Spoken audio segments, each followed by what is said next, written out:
actually almost wrap up what we have to cover for the first half of the class. Next week we will handle the last issue with the CPU design, and we'll do a review for the exam. I have uploaded one of the sample exam that was from 2 years ago at TTS. I highly encourage you to look through that so that next week you can come with questions on how do we approach each of the questions in there. Right. So next week for the second part of the lecture, it will all be driven by you. If you come with questions, we'll basically go through that questions. If you have no questions, then we'll finish early. All right. But I highly encourage you to come with questions. Today we actually cover one of the questions that has to do with out of order processing. The reason why we do it today is so that we can go. You all can go back and try to work through the question again on your own and see if we get the same results. All right.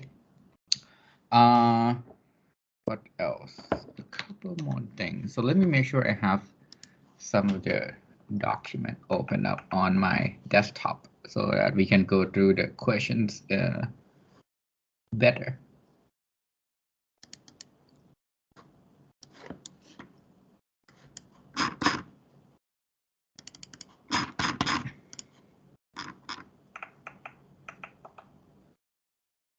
Okay ครับมีใครมีคำถามไหมครับก่อนที่เราจะเริ่มคลาสกัน Again, as usual, you should be able to ask questions on the chat as well or raise your hand. Typically, again, as usual, Microsoft Teams is not good at like registering the chat. So I would occasionally alternate tab to the to another window to make sure that I didn't miss the chat, right? Otherwise, let's begin. Anyone here heard about the word out of order processor before? Can you raise your hand? I'm just curious. Okay, you did. So where did you hear it from? Do you mind sharing to the rest of your friends? From the review assignment. I choose paper about that. Okay, perfect. How about before the review paper? Have you heard about this technique before? No. Okay. How about the ads that you might have seen, right? From NVIDIA, for example. Have you seen those like the ads that use like a paintball gun to paint a picture, and they were comparing the CPU to the GPU, and the GPU was like have this giant machine that kind of like do the paintball all together in one step, and you have the whole picture. I'm not sure if you've seen that ad before. So for those of you who've seen that ad, technically, that's not a good comparison. Because in the CPU, the design for the processor is done in a certain way so that each thread is really fast. In the GPU, the design is done in a different ways, fundamentally different way, so that you can run multiple threads that actually execute the same thing over and over really fast, right? But if you run single thread program on a GPU, it will be really slow. We'll go through that, right? And the reason why I brought it up is because not many people are aware, sorry about the grammar issue. Not many people are aware of what actually is going on inside the CPU, because not many people even realize that this thing exists, out of order processor, right? Most engineers go through the undergraduate level computer architecture class. They went through the in-order pipeline. They went through the 5-stage pipeline, and most school actually wrap it up around those topics, right? These days it gets better, where out-of-order processor becomes more like a norm, right? Every single CPU that you buy in the market deploy this technique for the performance, right? You want performance. At the end of the day, CPU is still really, really fast, right? So this is one of the key trade-off between CPU and GPU. It's good for one thing, but it's not good for another. Yes. It's okay. So you can write. So there was a question of project proposal. Is it okay if you write in Words and submit a PDF? You can do that. You can even send me a Google Doc link if you want. Basically, you write things in Google Doc and share me the link. I'm like, okay, I'll check it out and here give comments on the project. All right. So for the project proposal, anywhere that works for you, perfect. For the project report, I want LaTeX because I want to make sure you have a chance to practice writing document in LaTeX. Yeah, it's just not possible for anyone to write a paper in Microsoft Word in computer science. I would definitely encourage everyone to use LaTeX. And I think probably your advisor would probably appreciate that too. It helps a lot with with the formatting, with dealing with the reference and everything. And we will have the midterm exam not next week, but the week after that on the 6th of October. Don't be scared the way I structured this course. If you look at the breakdown, if you do everything properly in terms of homeworks and projects and also the assignments, exams kind of like is a part of the class, but if you do okay on the exam, you should get an A, right? So I hope that's not a big worry for you. It doesn't mean that you should not prepare for your exam still. This is basically to test whether you know some of the basics or not, because if you don't know some of the basics, you can basically kind of go there and kind of revise some of those questions that you might have problems with. All right. One last thing about the project.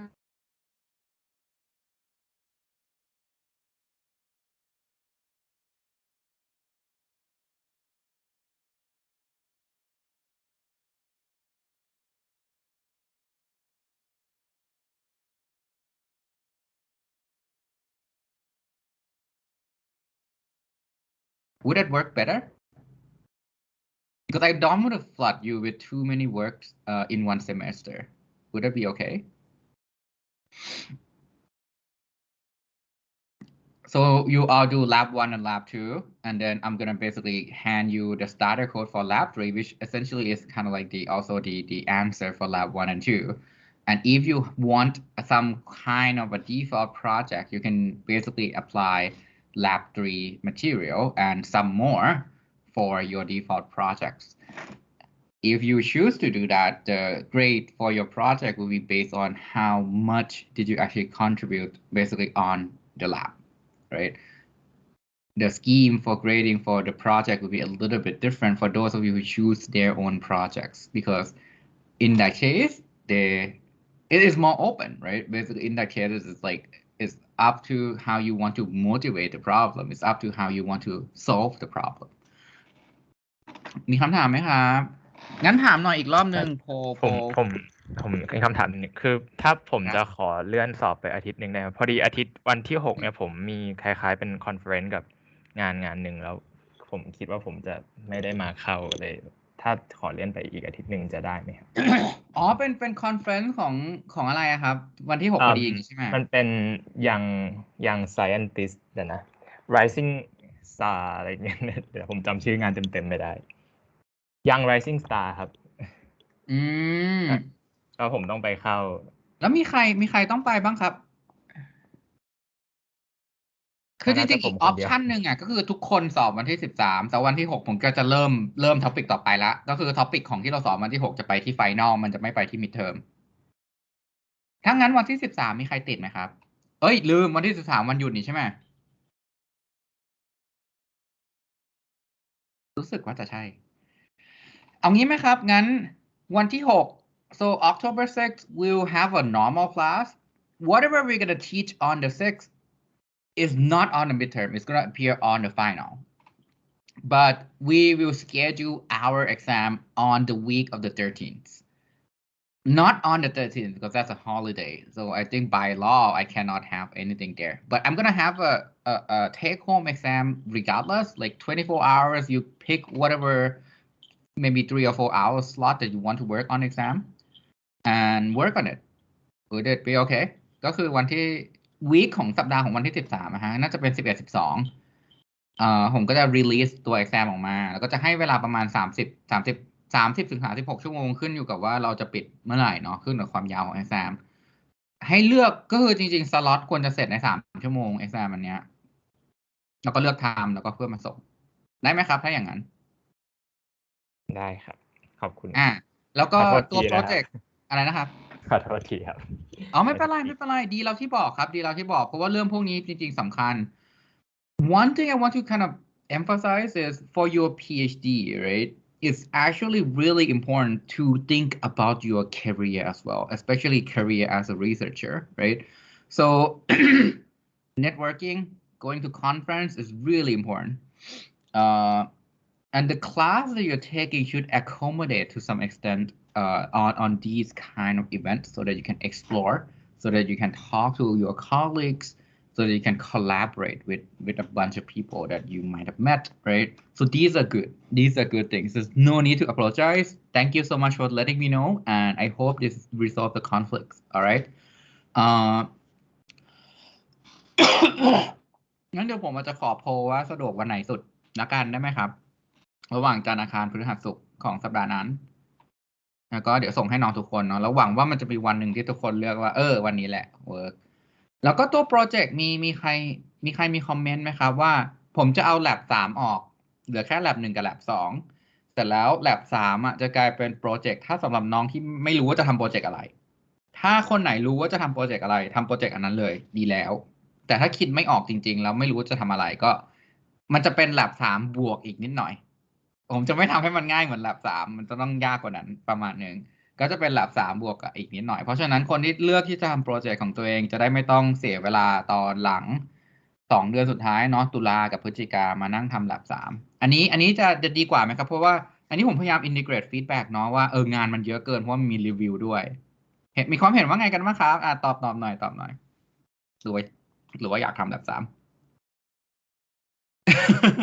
Okay, so basically you're going to see the document for lab 3 anyway. So if you're curious, if you want to try, feel free to try. But you can basically choose your own project. Lab 3 becomes a project. And then I'm going to extend lab 2 deadline. Is that okay? But we will do the same policy where if you submit on the original deadline, you get extra credit. If you submit on the extension, you still get full credit if you get it correctly, but you have the extension. So you can rush and finish lab 2 on time, so you get extra credit, or you can do it afterward and take a little bit more time to resolve pipelining and data forwarding in the simulator, and then you can get up to 100%. So is that okay? So I hope that kind of resolved the workload issue that we have for the class, right? Because I want to make sure, because you guys are all PhD, if you all are master student, to be honest, I might basically maintain lab 3 because I want to make sure you have your time for your own project, for your research, basically, because you should spend most of the time on your own research, right? And whatever you learn on the way, while you're in a PhD, those should be the knowledge that you can integrate to your own research interests, right? Research interest comes first. Then, because if you have the proper interest, then you basically seek whatever you have to know, the background, right? And these classes are partially for giving you the background. All right, now that I'm babbling for a long time, so let's actually begin the lecture, right? I need to remind myself to cut the lecture short on the video so that we can start here. Right? In any case, let's begin the lecture. Today we will follow on what we learned from lecture 5. Lecture 5, we talk about branch prediction, right? And today we will talk about a different component completely, which is how to make the processor run even faster through out-of-order scheduling. But before we go through that, there's one thing you have to talk about. This is called precise exception, right?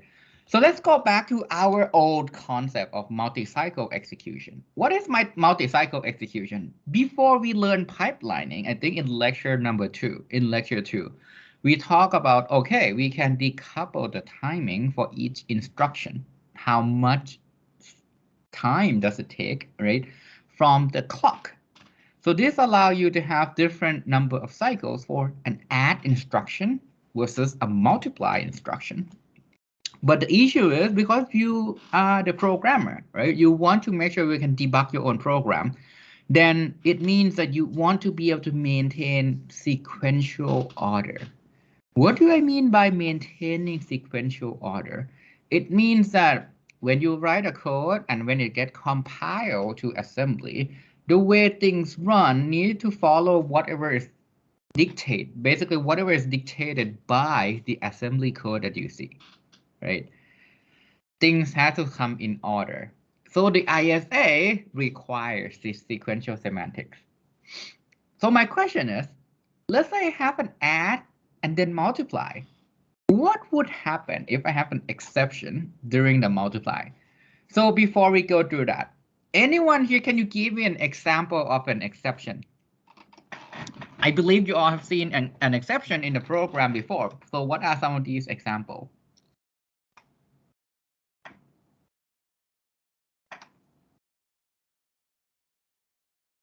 Overflow, right? So there's if there's no specification on the language itself, right? And you basically something results in overflow, it will cause an exception.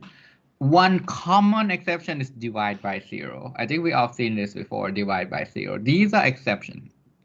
It's caused by the running threads. This is handled when you detect it by the process itself. Why?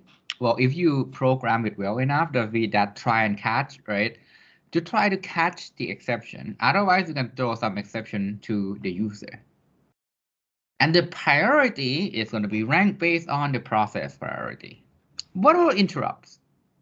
Anyone, can you give me an example of an interrupt?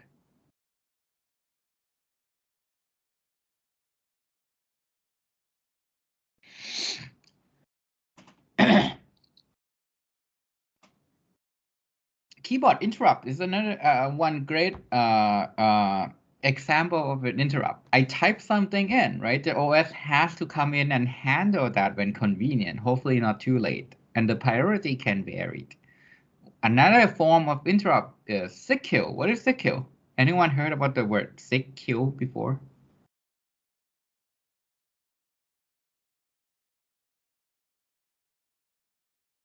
It can be used to kill a process, right? So those also has to be handled. Yeah, basically it's one of the OS concepts. OS can receive signal and issue signal to each program. One of the signals is called sick kill, right? Which will basically kill a program. It also can have signal that basically raise an interrupt to handle certain interrupts, right? So the priority of these things can vary. It can vary based on the importance of the defined interrupts. And the issue with both is what? It either crash the program or pause the program, right? One of the two. While the program is running, something happened, the program crashed, right? So as a programmer, when interrupt or exception happen, you have to come in and handle those things. Right? Come in and handle those things. So whenever I said precise exception, if I have a divide by zero, I'm going to use divide by zero as an example. When do I know, in what pipeline stages do I know divide by zero happen?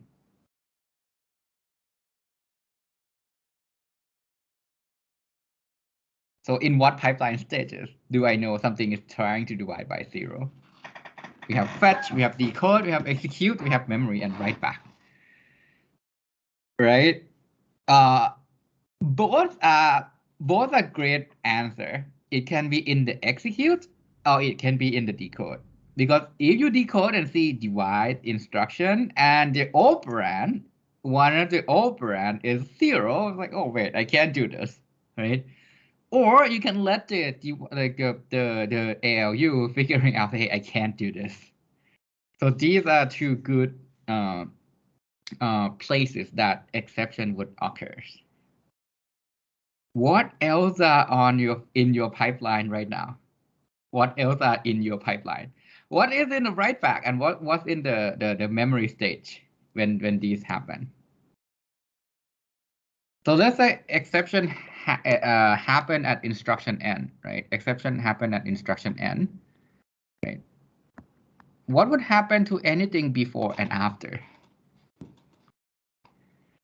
You have instruction n-1 in the memory and instruction n-2 in the write back, right? And then, sorry, I was about to sneeze, but I cannot. So that's why I'm making such a weird face. And then instruction n+1 is in decode, n+2 is in the fetch. So basically, when you have precise exception, it means that whenever exception occurs, no future instructions should be retired. Why is that the case?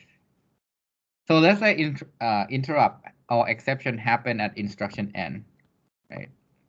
You have instruction n, you have n-1, n-2, n+1, and n+2. So these are on your assembly code. This thing causes an exception. What I'm saying right now is I have to make sure n+1 and n+2 never retire. Why is that the case?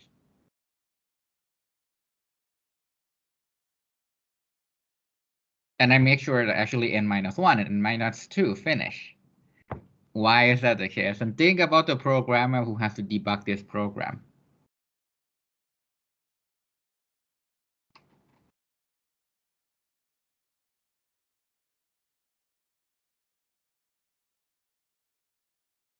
So if somehow n+1, which is a future instruction finish, are you going to be confused as a programmer on wait, that instruction should happen after my divide instruction, but why is that done, right? So to make sure it follows the von Neumann model, the von Neumann ISA assumes sequential instruction processing. This helps software debugging. It helps recovery. After you handle the interrupts, you know exactly where to go to, and you can actually restart the process quickly, right? So the issue here is how do we maintain precise exception whenever we actually have multiple instructions in the pipeline? มีคำถามไหมครับ Any questions? หรือว่างงมีใครงงยกมือก่อนเลยไม่งงเนาะงงงงโอเคงงกันเยอะขอรบกวนครับผมรบกวนพูดภาษาไทยได้ไหมเพื่อความเคลียร์เผื่อไม่เคลียร์ทำไม instruction n-1 n-2 มันถึงไม่ถูก retire ครับถ้าสมมุติว่า instruction n อ่ะมันไปใช้ตัวแปรที่ n-1 n-2 จะใช้แล้วมัน fail ขึ้นมาโอเค n คือตัวที่ fail ใช่ไหมครับอันนี้คือตัวที่ fail ใช่ครับอันนี้คือในอดีตเนาะ past อันนี้คือ future คิดซะว่ามันเป็นบรรทัดที่5 6 7อ่ะบรรทัดที่5บรรทัดที่6บรรทัดที่7นะครับบรรทัดที่6เป็นคน cause exception เพราะฉะนั้นในฐานะเราเป็นโปรแกรมเมอร์เราก็จะบอกโอเคบรรทัดที่6สร้าง exception ขึ้นมาสิ่งที่เราจะต้องเห็นบน register file และสิ่งที่เราจะต้องเห็นบน memory ก็คือบรรทัดที่1 ถึง 6เสร็จหมดรันเสร็จแล้วกำลังรันบรรทัดที่6อยู่แล้วมันก็เจอ exception แล้วบรรทัดที่7 8 9 10 11เนี่ยถ้ามันจะอยู่ pipeline มันจะไม่ถูกอัปเดต result มันจะไม่ถูก write back ไปที่ register file เพราะว่าโปรแกรมเมอร์ถ้าเจอเฮ้ย exception รันบรรทัดที่6เสร็จแล้วบรรทัดที่7สมมุติมัน modify R3 แล้ว R3 ดันถูกอัปเดตโดย instruction ที่7เรียบร้อยแล้วเนี่ยลองคิดสภาพโปรแกรมเมอร์ก็จะแบบอีหยังวะนี่ออกใช่ป่ะครับครับนี่คือสาเหตุเนาะสาเหตุ so basically you want sequential instruction processing so if let's say the 6th instruction cause exception you want to make sure the register file are updated with instruction 1 2 3 4 and 5 and then the 6 are causing the exception instruction number 7 8 9 and 10 even though they might be in the pipeline that will never retire. The whenever I said retire means that I finish the write back. So I want to make sure that instruction never is not visible to the programmer. So is that better? So is it more clear? มีใครมีคำถามเพิ่มไหมครับหรือว่าเคลียร์ละ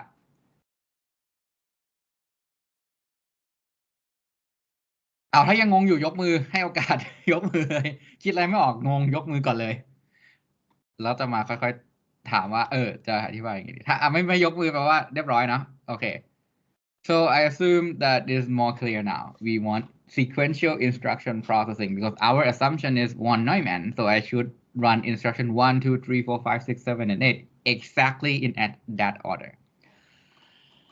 So to maintain sequential state again, right, with this pipelining, you have instruction number n minus 1 here, n minus 2 here, n plus 1 here, and n plus 2 here. And let's say something goes wrong with the ALU and it caused an exception, right? And yes, there was a question about what does it mean for me to retire an instruction. Retiring means I finish that instruction through the whole pipeline. Retiring, basically, I finish that thing through the whole pipeline. It's a word that we now use rather than that instruction went through the write back. Okay, so retire means basically that went through the pipeline. Let's say exception is caused by instruction n. This thing should finish. This thing should finish. This thing caused an exception. This thing should never happen. So that's the key, right? And that becomes a problem when you tie this to another concept called superscalar architecture. Recall our pipelining lecture. Right before we going into pipelining, we talked briefly about superscalar architecture. So today I'm going to expand on this idea and what exactly is this. So the idea is sometimes, remember our washing machine and dryer example where I have to do laundry? Right. From that example, we established that if the washing machine takes 30 minutes, dryer take 1 hour, we might want to buy a couple of dryer to make sure I can finish my laundry faster, right? So the superscalar architecture kind of take up on that idea and say, hey, let's assume we have in order instruction retire. Right, we still want to make sure I finish the write back in order so the programmer never get confused. But if my pipeline stall, I'm gonna keep fetching. I'm gonna keep fetching new instruction in, right? I'm gonna keep fetching new instruction in and add more ALUs. Add more ALUs. What's the benefit of that? So let's say the adder is busy adding two numbers. I have the next instruction that come in that is a multiply. Can I issue the multiply if the multiplication is free? So let's say I have an adder and I have another multiplier. This thing is busy running something. I have new instruction that comes in are add and then multiply, right? The add instruction goes here. I have multiply coming in. What is the thing I should do now? What am I supposed to do? I have this multiply unit being empty, not running anything. So what would make sense here? I have instruction 1 being an adder, instruction 2 being a multiplier. Yeah, just put that into the multiplier, right? Why not? It's free. So let's feed it in. Right.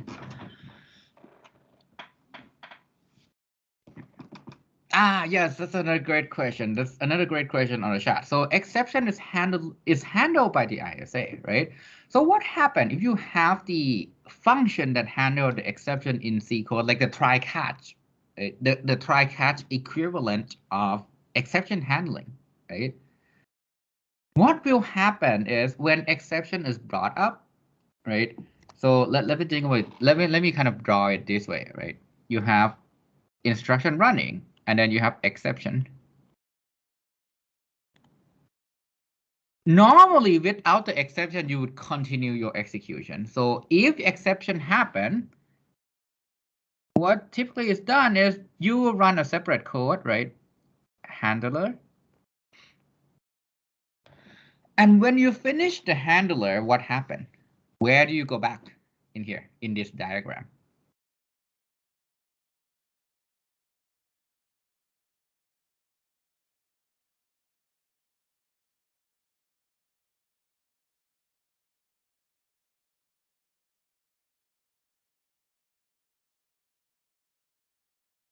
it basically should go back right here, right? And what I'm saying is this thing is in the execute state. This is in the decode state, right? This is in the fetch. This is in the memory. This is in the write back. So basically it means that whatever has to happen should happen. And if you go to the handler, the decode and fetch instruction that are in the pipeline has to pause, and that should never retire. You need to do something with it. Finish the handler comes back and resume your process, right? อันนี้ตอบคำถามหรือเปล่าครับน้องปฐมพรเคลียร์ขึ้นเปล่า พอเห็นภาพครับ โอเคก็คือมันต้องกลับไปทำ handler ให้ได้เสร็จแล้วไอ้ instruction ที่อยู่ใน decode กับ fetch อะมันต้องถูก resume ได้ด้วยเพราะว่าถ้ามันถูก resume ไม่ได้แปลว่า instruction 2 อันนั้นหายไปเนาะเพราะงั้น issue ก็คือเราจะ maintain state นี้ยังไง so yeah so let's go back to super scalar architecture right in this way you have the adder and multiplier one quick note is instruction doesn't always have to be executed out of order. Doesn't have to be executed in order. It means that if I have something like this, so let me actually, do you mind? I'm gonna add one blank slide. So let me go out of the presentation, and then I'm gonna add one blank slide so I can add the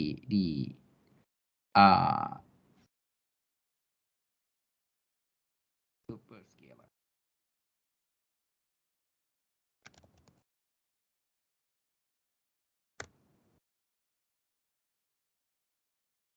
All right.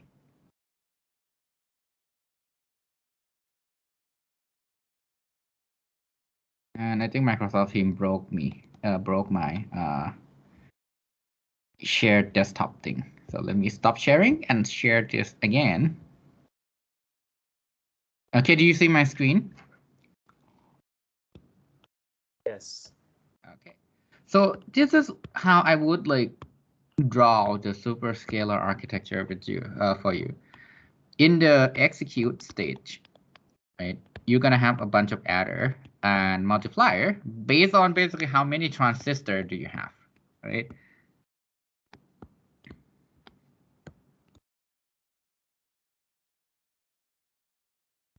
So instruction comes into the fetch.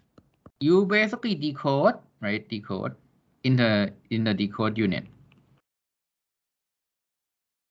And then there's gonna be a staging area. We call this we're gonna learn what this is called soon, but right now let me just tell you this is named instruction window.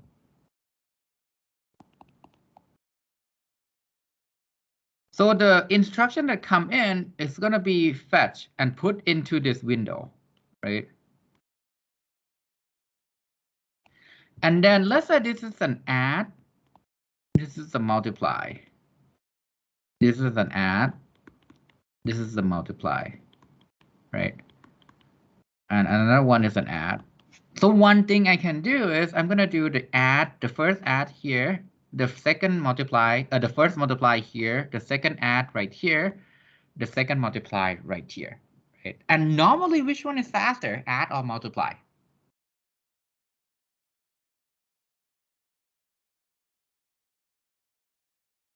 So let me ask you to do maths, right? I ask you to multiply two numbers versus I ask you to add two numbers. Which one is faster?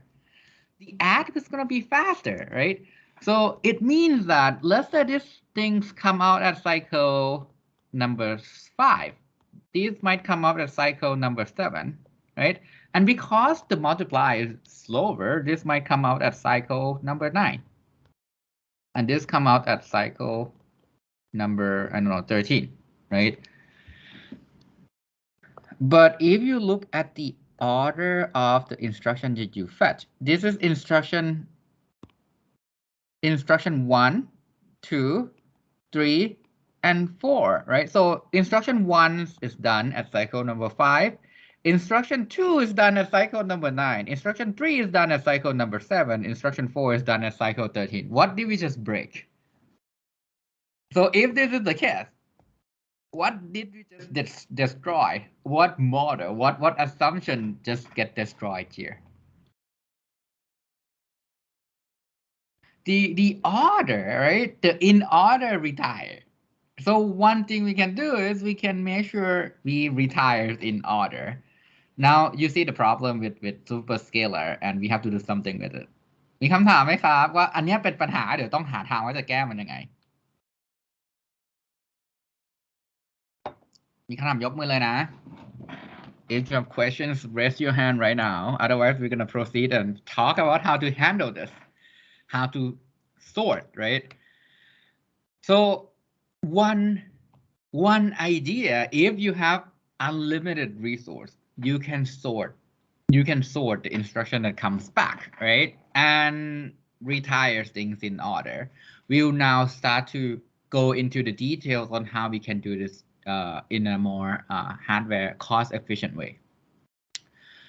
Is the benefit clear? Benefit อันนี้ clear ไหมครับว่าเราจะรันอะไรก็ได้ตราบใดที่มันพร้อมที่มันจะรันมันจะถูก dispatch คำว่า dispatch ก็คือถูกโยนเข้าไปใน execute. So basically, whenever I said dispatch means that I'm launching that instruction into the execute state. So if there's no questions, let me talk about the first structure that we can use to address this problem. This is called reorder buffer.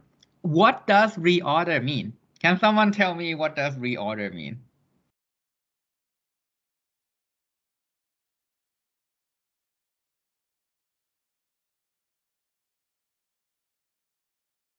Yeah, make something in order, like shuffling the order back so that it becomes the same order. So the idea of the reorder buffer is actually the idea is simple. The implementation is actually simple, but when you follow the steps, right? So the idea is this. Internally within the pipeline, after decode, execute memory, and write back, internally, this can be done in any order, right?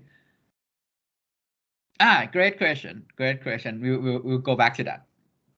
This is the structure that would allow you to keep the order, right? So great question.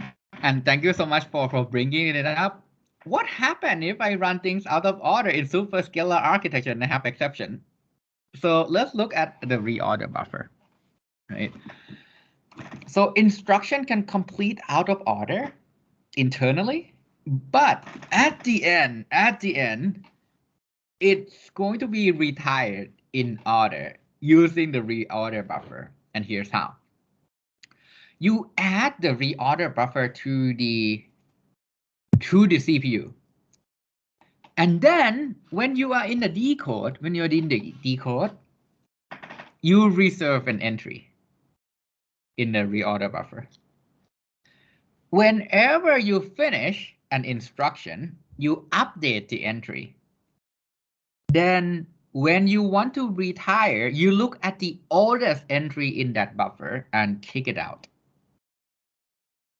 Right? And kick it out. And this is where the result becomes available to whom? To the programmer. Right? So the question is, if I want to do this, how do I design the table? This the reorder buffer. Right? What do we need? First of all, one thing that we need is called a valid bit. Whenever the valid bit is 0, it means that don't take anything here. This thing is not valid. When the valid bit is 1, it means that whatever goes in here are valid value. Reorder buffer entry will store either destination register ID. Basically, let's say you want to do R0 plus R1 and write the result to R2. Let's say this is the instruction you want to do. Then this register ID is going to be R2. And let's say R0 and R1 is 10 and 20. The value is going to be 30. So this is the case when you have a compute instruction where you write something to the register. If you want to store something to the main memory, instead of storing the register ID, you then store the address and then the value. store the address and the value. We will talk about this in more detail the next lecture on how to deal with memory. Right now, let's assume everything is compute so far.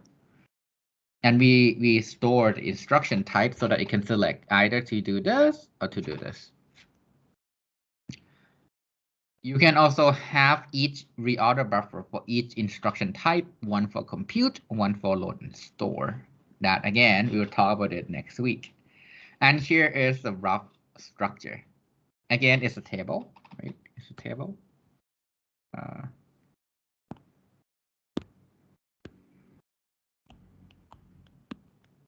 This is a valid bit, destination ID, destination value. Again, this is a store address, stored value, and the type TYP go in here. It's just a table.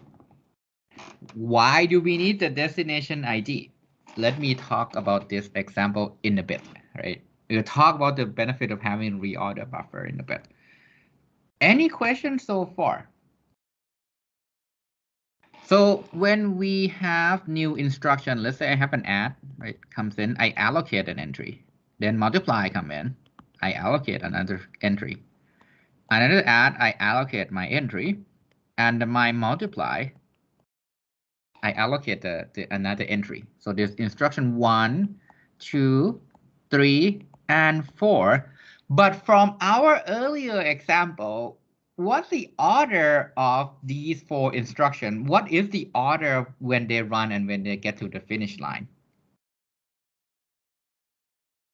You want to make sure you retire 1, 2, 3, and 4. But because it's add, multiply, what happened is add finish first, followed by the second add, followed by the first multiply, followed by the second multiply, right?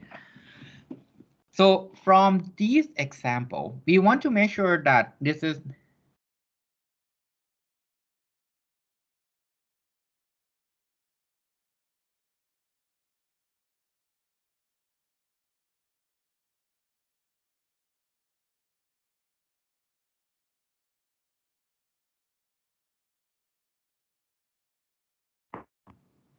and then the actual order that you want,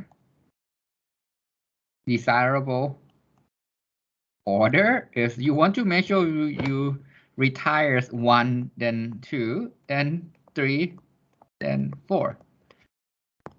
So in this case, let's say I finish, right? The first instruction is valid, right? Destination is R2, destination value is 30, right? And then I'm doing a multiply. Destination, for example, can be R3, value I don't know, we're still multiplying. And let's say the second add is done. When the second add is done, again, it's done in this order. So this is the first add, right? There's a second add, a first multiply, a second multiply. When the second add is done, you can basically say, hey, this is valid too. Whoever need R4, take this value, 15. And the two multiply, even though they're not done, what's the benefit here? What's the benefit here? Can someone tell me what's the benefit? R2 and R4 are available. Exactly. Let's say future instruction come in, right? Instruction 5. That say I want R2 plus R4 and write it back to R6. Can I do it right away? Can I feed that into the pipeline, even though the first multiply and the second multiply is not done? I can. I can because I have R2 and I have R4. So I just say, hey, R2 is 30, R4 is 15. I can add them, right? The add comes in, I dispatch, I put that in the reorder buffer, and I dispatch them into the execute stage, right? To compute R6. And I'm gonna wait for that results. So do you see now things are done not in the same order? But because we also have this structure, when I want to finish the write back, what do I do?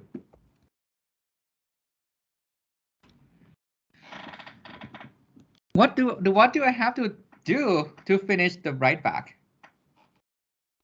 Remember, we have our register file here that we have to update, right? This is what the programmer see. This is what the programmer see. Okay, I want to write an eye, like draw an a picture of an eye, and I fail. So this is programmer see.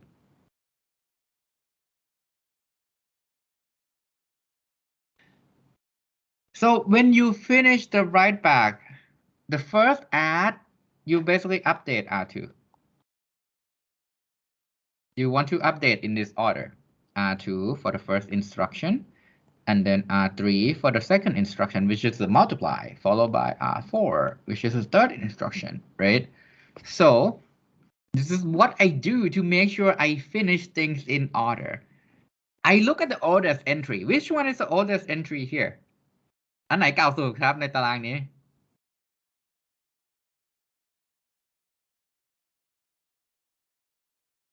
The first entry, basically the old, like the topmost entry is the oldest one. I look at the valid bit. What does it mean when the valid bit is 1?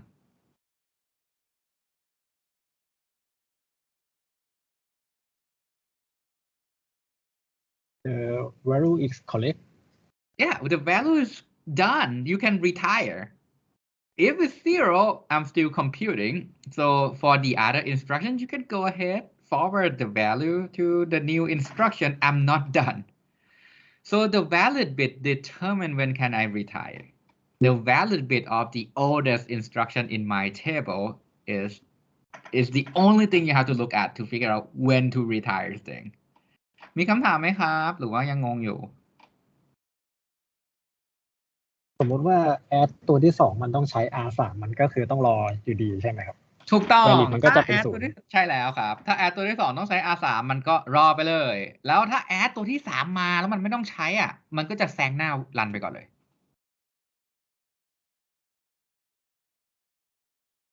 เนอะใช่ไหมครับ เพราะว่าถ้ามี add 3 ตัวหนึ่งรันอยู่เสร็จแล้ว ตัว add ตัวแรกเสร็จแล้ว add ตัวที่ 2 ต้องใช้ตัวจาก multiply ก็คือต้องใช้จากตัวเนี้ย แล้ว add ตัวที่ 3 มาแล้วแบบเฮ้ยมีทุกอย่างครบหมดแล้ว ตัวที่ 3 add ตัวที่ 3 มันจะรันไปก่อน add ตัวที่ 2 So what's the benefit here? What's the benefit here? ทำแล้วได้อะไรเนี่ยทำแล้วได้อะไร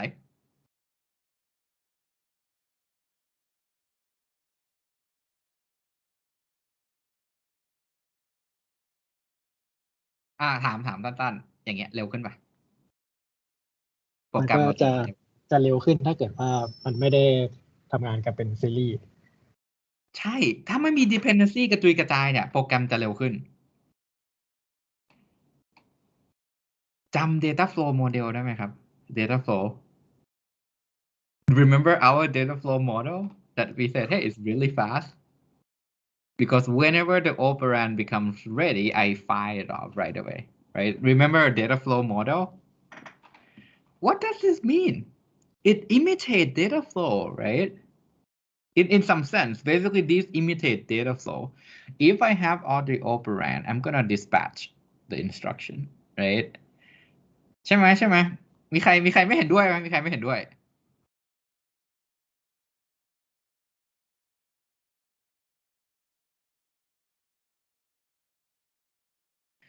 คือ so one of the common phrase, right, in many of the things we do as an engineer, we want to get the best of both worlds, right? We have the von Neumann, it's easy to program, and we have the data flow, which is good for performance. But we want the benefit of both things. You let the programmer program in von Neumann, the hardware would change everything, becomes data flow. It imitates the data flow model. Right, so basically the benefit here is your program is now much faster. All right, so with an ROB or reorder buffer, right, register value can be at 3 places now. At our old friend register file, at our old friend, the forwards part, right? The data forwarding. Remember our pipelining lecture? We do data forwarding. And lastly, it can be in the reorder buffer, right?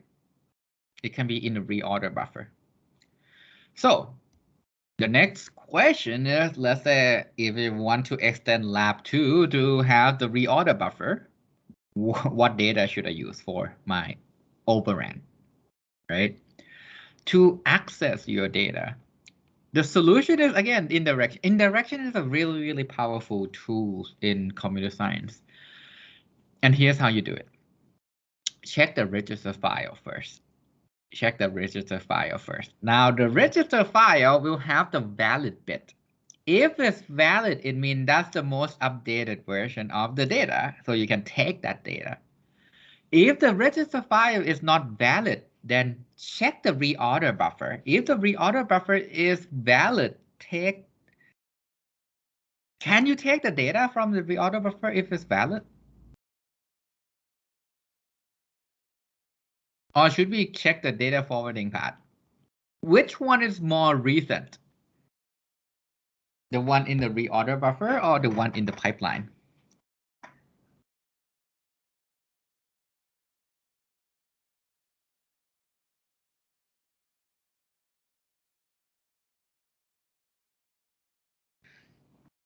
So the one in the reorder buffer is going to be older. So you then check the valid bit of the reorder buffer. If it's valid, it means that's the most updated version of the data. If it's not valid, it means that that's an even more updated version of the data in the pipeline. So that's when you check the data forwarding path.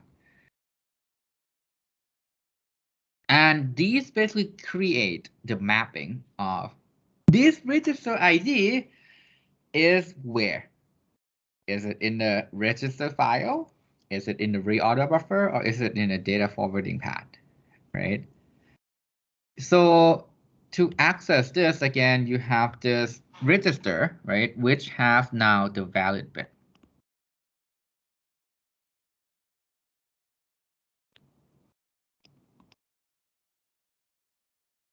And let's say this is a reorder buffer that has the valid bit and the ID and the value, right?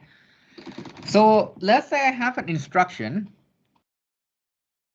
that want to do R0 plus R3. Oh, actually, let's do R1 plus R3. And write the result into R5. I have this instruction. So the first thing I have to do is, what's the value of R1 and what's the value of R3? So I'll go check R1 and R3. Let's say R1 is valid, so I can take this value that is A, right? So the R1 is going to equal A. So the value of R3 is not valid. You then go check here. And there are multiple versions of R3. So you're going to check the most recent one, which is this one. If the valid bit here is 1 and this is B, then this R3 becomes B. If this is not valid, then you go check the forwarding path.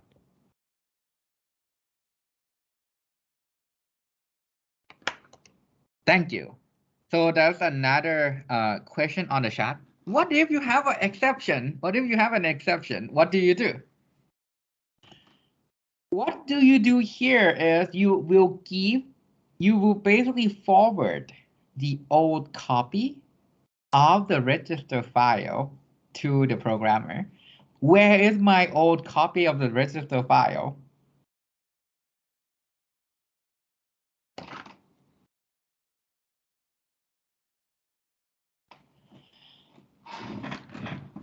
So can I, when exception happen, can I basically give the programmer this copy?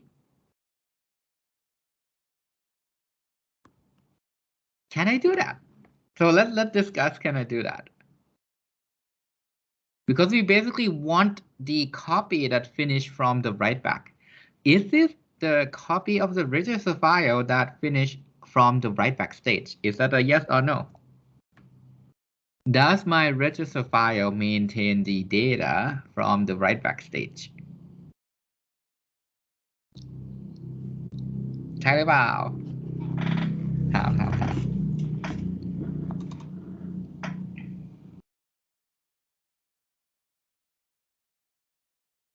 It is actually. So when you have new instruction come in and this become not valid, it's not that you change whatever goes in here. The old data remains there, and you're basically letting the reorder buffer retiring instruction and update it, right? ขออนุญาตแปล ก็คือไอ้ copy ที่อยู่บน register file อ่ะมันจะถูกอัปเดตได้ก็ต่อเมื่ออะไรครับ ต่อเมื่อมันเป็น instruction ที่เก่าสุดใน reorder buffer ใช่ไหมและมัน valid แปลว่าเราทำ write back มันเสร็จแล้วเพราะฉะนั้นไอ้ copy เนี้ยจะเป็น copy ที่โปรแกรมเมอร์จะเห็นมีคำถามไหมครับ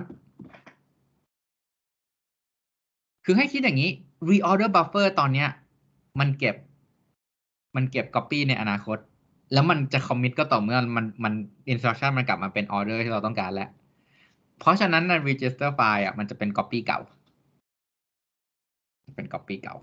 ที่เวลา exception เกิดขึ้นเราโยนให้โปรแกรมเมอร์ได้เลย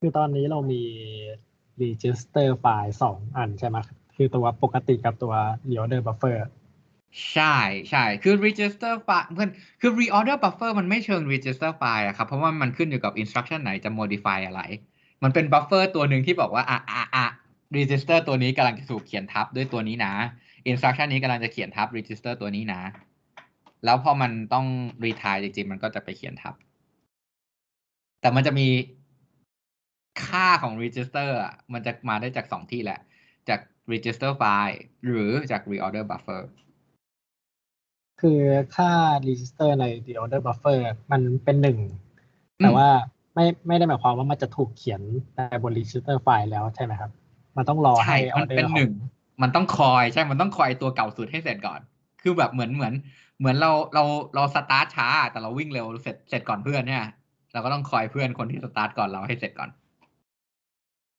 แล้วพอมันเขียนไปบน register file ปุ๊บค่ามันเขียนกลับไปเป็น0หรือเปล่าครับหรือมันก็ค้าง1ไว้แบบนั้นเราจะดีด entry นั้นออกไปเลยไงเพราะว่า buffer ต้องคิดว่า buffer มันมีที่จำกัดเพราะฉะนั้นเวลาอันไหนเสร็จแล้วก็ถีบทิ้งแล้วเพื่อที่จะอนาคตจะได้เอาตัวใหม่มาใส่แทน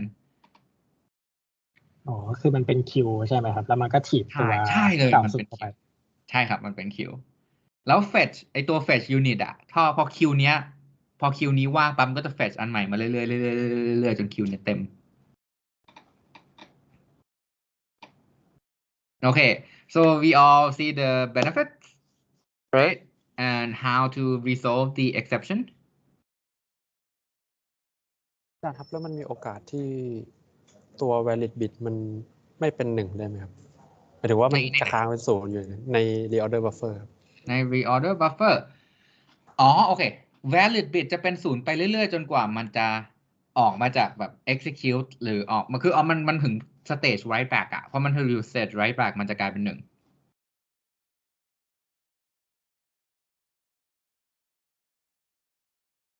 แล้วถ้ามันเกิด exception นะครับแสดงว่ามัน valid bit มันจะไม่กลายเป็น1เลยไหมครับถ้าเกิด exception มันก็จะค้างเติ่งอยู่ตรงนั้นไปก่อนแล้วมันก็สมมุติ exception เกิดตรงนี้นะนี่คือ exception เนาะ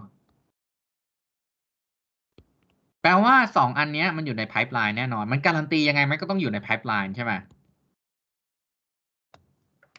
2อันแรกถ้า exception เกิดในอันที่3มันก็จะรันทำให้2อันแรกเสร็จเพื่อที่จะ commit กลับไปที่ register file เสร็จแล้วอันที่3ก็จะค้างตึงอย่างนั้นก่อนแล้วไอ้ตัว exception handling มันก็จะกระโดดเข้ามาเย้รันอันนี้แทนแล้วพอ exception handling รันเสร็จมันก็จะ resume กลับมาบอกว่าโอเค resume ตรงนี้แหละที่ PC value เท่ากับเท่านี้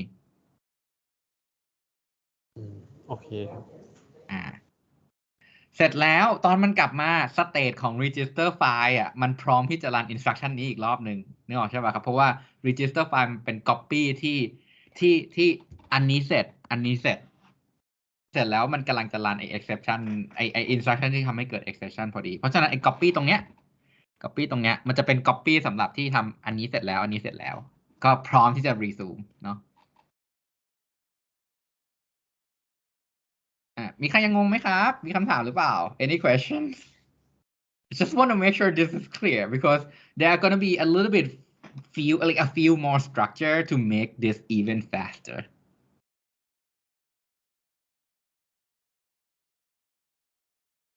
okay we're good are we good okay ครับ question ผมว่ามันยังงงๆอยู่ครับ นี่ต้องขอตัวช่วยแล้วครับว่าตอนนี้งงพาร์ทไหนก่อนพาร์ทที่เป็นการอัปเดตพาร์ทที่เป็นการจะทำให้กลับมาเป็นออเดอร์ที่ต้องการพาร์ทที่ว่า exception จะเกิดขึ้นตรงไหนหรือถูกทุกข้อจะได้เอาทีหลัง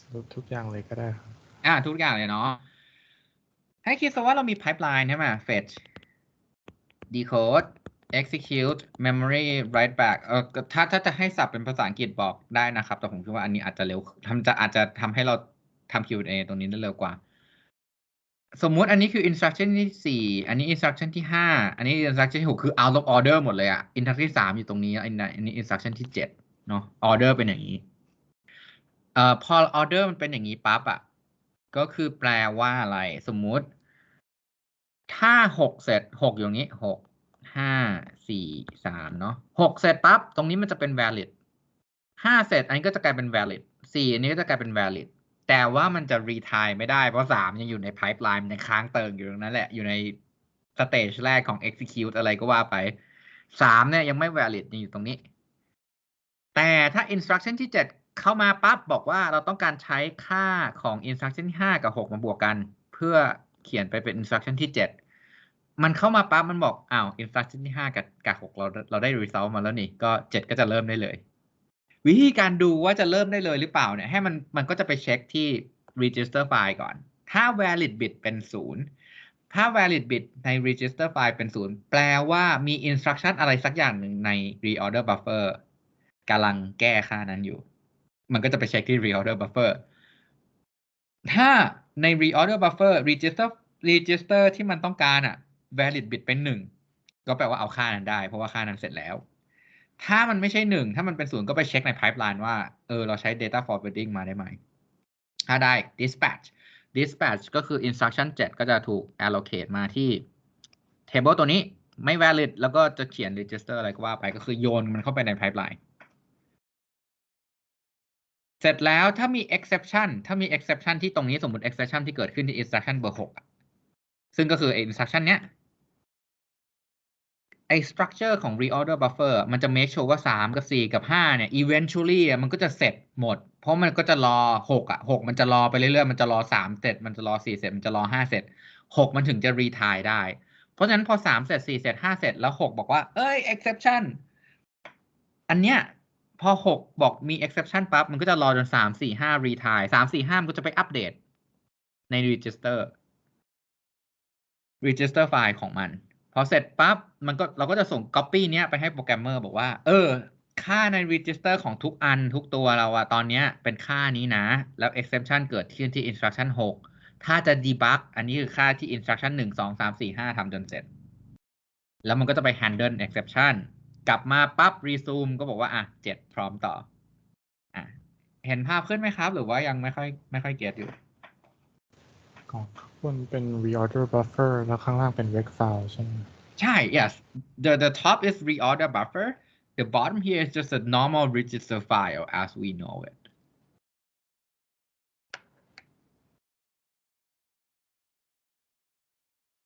all right so let's proceed forward with the next step right the problem with reorder buffer is what if you write to the same register all the time like this example you write to R3 then you use this write to R1 then someone write to R3 again for 2 more times this is R3 version 1 use this is producing use R3 version 1 produce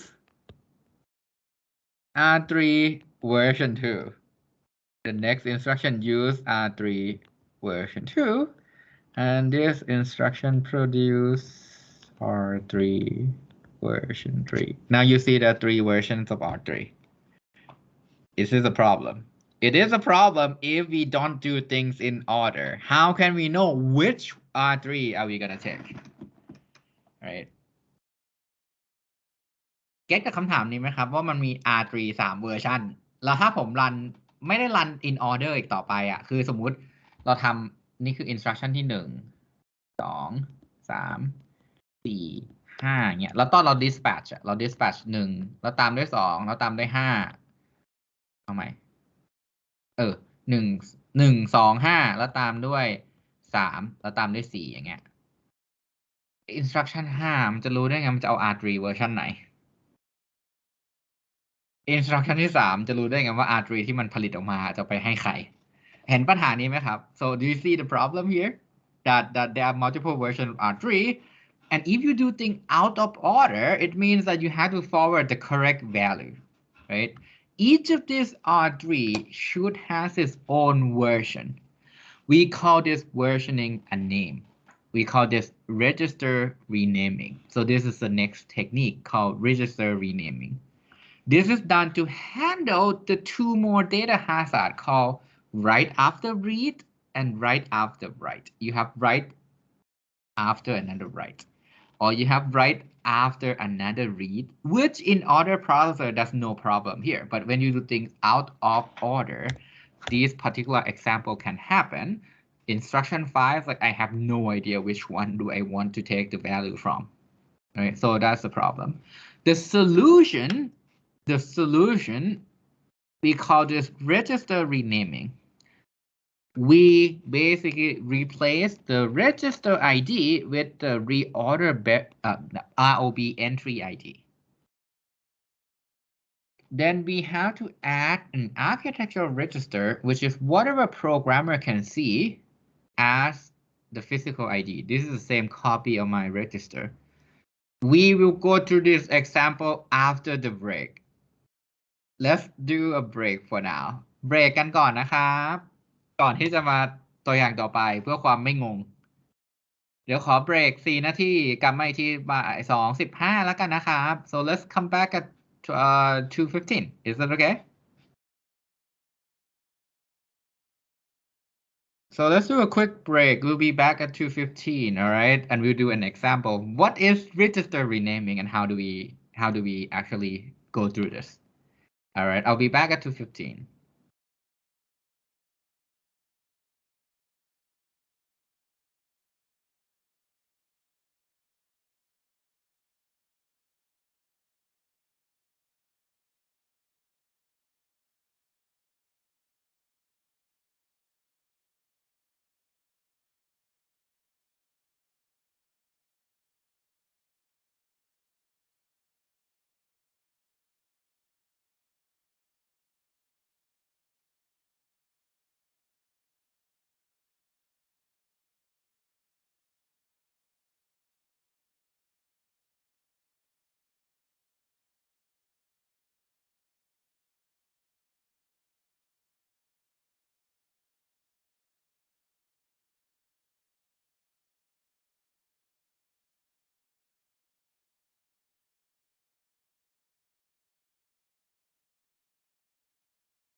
All right, you are back. Can we resume the lecture? Hello, hello. กลับมายังครับ Okay, I'm gonna resume the lecture by going through the example of register renaming. I think this will clear things up. So here is the example. Wait, let's say these are the instructions that I want to execute. Right? Let's say these are the instructions I want to execute. Add, basically I'm gonna add R1 to R2 and R2 into R3. Then I'm gonna multiply R3 with R5, right to R6. Then I'm gonna add R4 and R7, right to R3. Then I'm gonna add again R3 and R2, right back to R3, right? And this is my register file.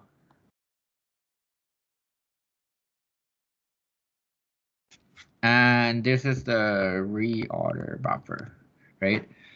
So with the new structure, right? Again, we have the valid bit. I forgot to add the valid bit here.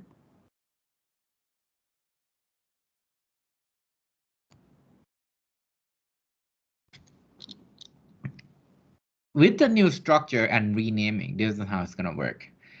Each entry in the reorder buffer would have its own tag. So I'm going to name it A, B, C, D, and E. In reality, these tags are 0, 1, 2, 3, 4, 5, 6, and 7, right? These are numbered, but for the sake of being able to tell the difference between the tag and the value and the ID, I'm going to use the letter here. And can someone give me some initial value for register file? And initially everything is valid. Valid. Can someone give me some initial value for this register? Any number is fine. All right, 20. Let's do 20, 21, 22, 23, 24, 25. 26, 27, and now I start to regret it when I have to do multiplication of these numbers. All right. So what is our first instruction that I should put in the reorder buffer? I'm going to go through this, right? This is my instruction.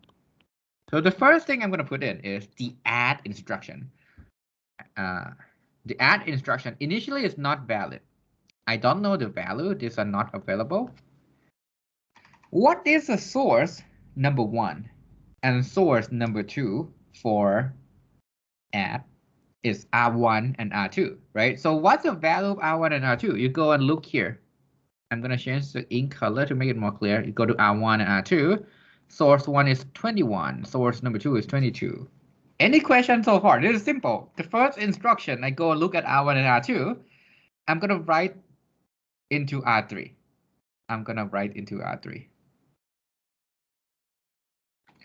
So when I write into R3, I forgot to add one more thing to this table, right?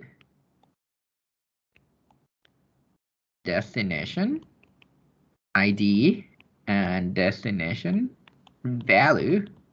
I need to write to R3, and the value I still again don't know. Oh, it's the same thing. My bad.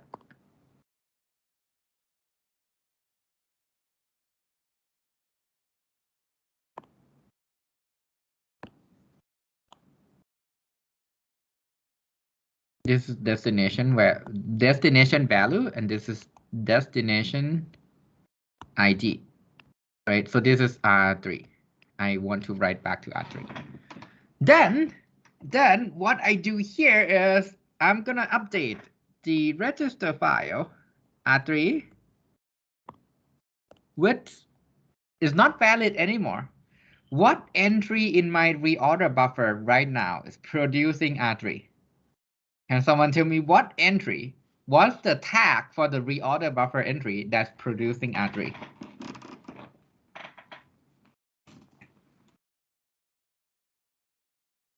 The add, right? So the tag for the add instruction is A.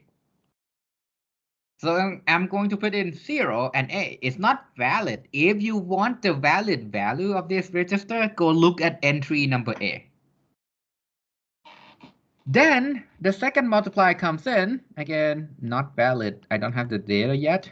Source 1 is R3. Source 1 is R3. So I'm going to check R3 in here. It's like, oh, it's not valid.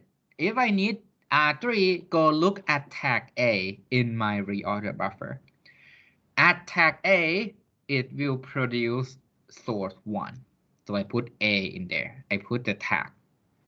Source 2, that's R5. So what's the value of R5? I put in 25, right? It produced the results to R6. So I'm going to go and update R6 with not valid. If you want R6, go look at entry B. Then C comes in, say, hey, I want to add R4 and R7 together. Not valid.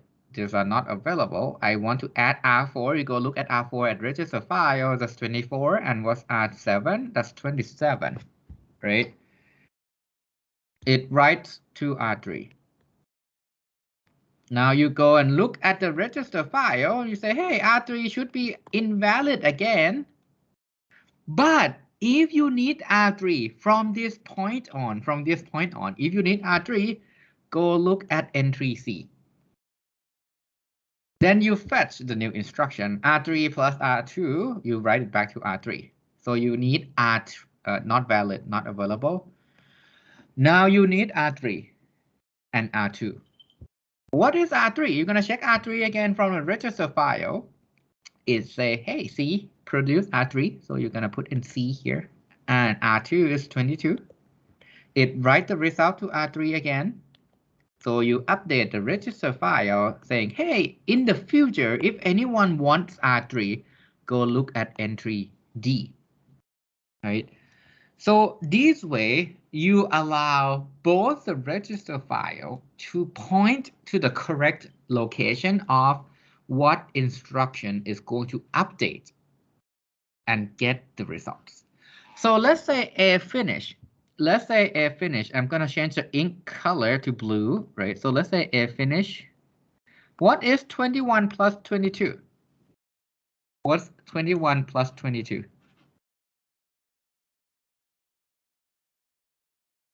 43, right? So the value of A is 43. It's valid, right?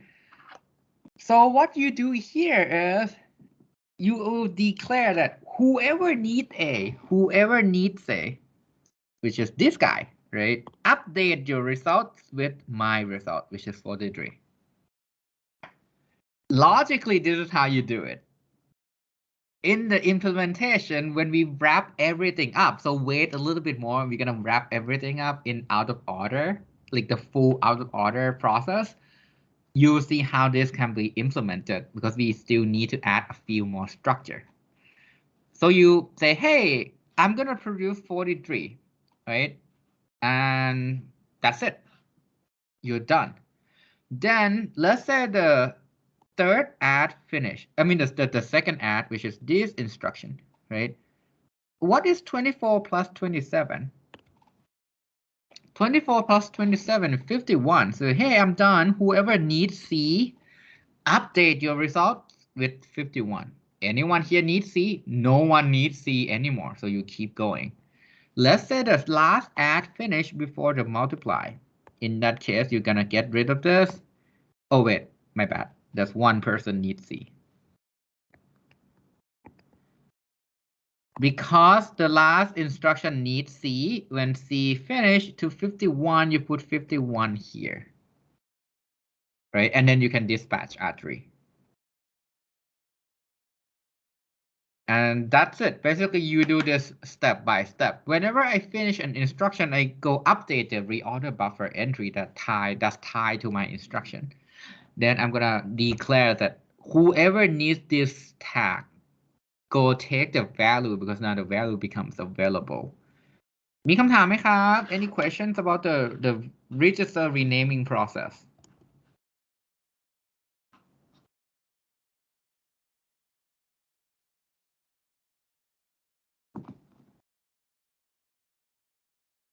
นี่ครับ ครับ คือสมมติว่าสมมติตัวสุดท้ายที่มันต้องใช้ R3 นะครับ แล้วทีนี้มันจะรู้ได้ไงว่ามันต้องไปเอา R3 ที่แท็กชื่ออะไร Oh, so when you basically this last one, right? So let me erase this.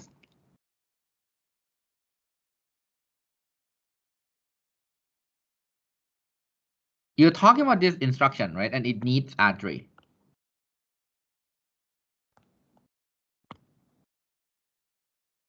So you're talking about this instruction, right? ใช่ป่ะครับอันนี้ป่ะครับ ใช่ครับ So the state before you finish decoding that instruction is going to be look like this, right? Then when the new instruction come in, I say, hey, I need R3 and R2. I'm going to go look at R3 in the register file. Right now, it say go check entry C. You go to entry C. Is that valid? Let's say it's valid. Then you write in 51. Let's say you go look and this is not valid. Let's say this entry is not valid. Then you put in C. And the second one is R2. R2 is essentially 22, right? And you say this is going to update R3, so I'm going to change this from C to D. Because in the future, if you need R3, check entry D. อันนี้ตอบคำถามไหมครับ ก็คือทุกครั้งที่ผมใส่อะไรเข้าไปใน Reorder Buffer ตอนเนี้ยผมจะต้องไปดูว่ามันจะเขียนทับอะไร แล้วก็ไปแก้ใน register file ว่าเฮ้ยอนาคตinstruction ต่อไปถ้าใครจะใช้ register ที่เราจะเขียนทับให้มาเอาจาก tag เรานะแล้วถ้ามี instruction ต่อไปมันจะ produce อะไรใส่ R3 อีกเนี่ยมันก็จะไปอัปเดตใน register file ว่าtag ไม่ใช่ D แล้วนะเป็น E กำลังจะอัปเดต R3 เห็นภาพไหมครับเข้าใจแล้วครับแล้วทีนี้ตัวแท็กมันจะปกติเขาใช้กันใหญ่ขนาดไหนครับ So these days, typically the size of the window is about 256 entry. So it's between 128 to 512, depending on how big you want the CPU to be. So that's a great question. It's around 256 in most cases. There are actually papers that said the bigger than this, you cannot find any independent instruction. So the benefit kind of diminish. I have a question, like how many instructions will go into the reorder buffer? As many as there are buffers in here. Basically, you're gonna keep fetching. So we talk about like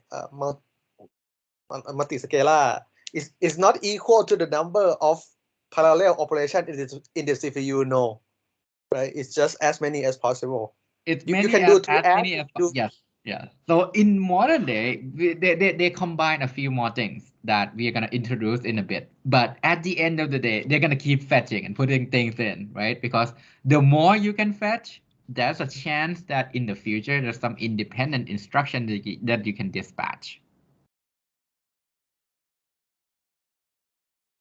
So, okay. So okay, most of the time, the valid flag in the register file going to be 0. Is it what happened? In reality, these days, most of the time, this version of the register file is not valid anymore. It now maintains where do I look? If I need the data, where do I look? คือมันแค่จะบอกว่าเฮ้ยถ้าจะเอาข้ามไปเอาที่ไหน But we just broke something. Actually, with this design, we just broke something. If you think about precise exception, what happened to our register file? Because you just replace the value with the tag, right? ใช่ไหมครับ ตอนนี้ค่ามันหายไปแล้ว เราเปลี่ยนค่ากลายเป็น tag เพราะฉะนั้นเราต้องอย่าลืมว่าเฮ้ยเราต้องเก็บค่าเก่าไว้ด้วยนะ ค่าเก่าเพราะว่าจะมี exception แถวนี้หาย อันนี้are we all on the same page that we still have to maintain precise exception? So don't forget that the register file, even though in this example, I don't have, right? I don't have the old value. In reality, you should have the old value there. So as the value and the tag. So if the register file is valid, get the value. If it's not valid, check the tag. That's all. แล้วคือผมวาดที่มันไม่ค่อยพอแล้วผมก็แบบมันก็เลยไม่ได้มีไอตัวค่าเก่าอ่ะจริงๆมันควรจะต้องมีค่าเก่าอยู่ด้วยเพราะว่าถ้าไม่มีค่าเก่าคราวนี้พอมี precise exception ก็จบเราไม่มีค่าเก่าให้โปรแกรมเมอร์อันนี้มีคำถามไหมครับ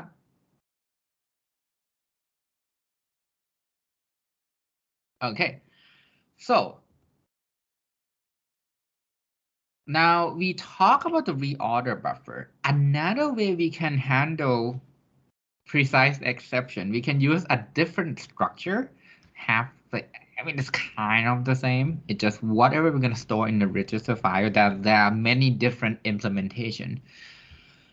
Another implementation is called history buffer. Sometime when you go read the paper in the 1990s, you might see this word. History buffer is what?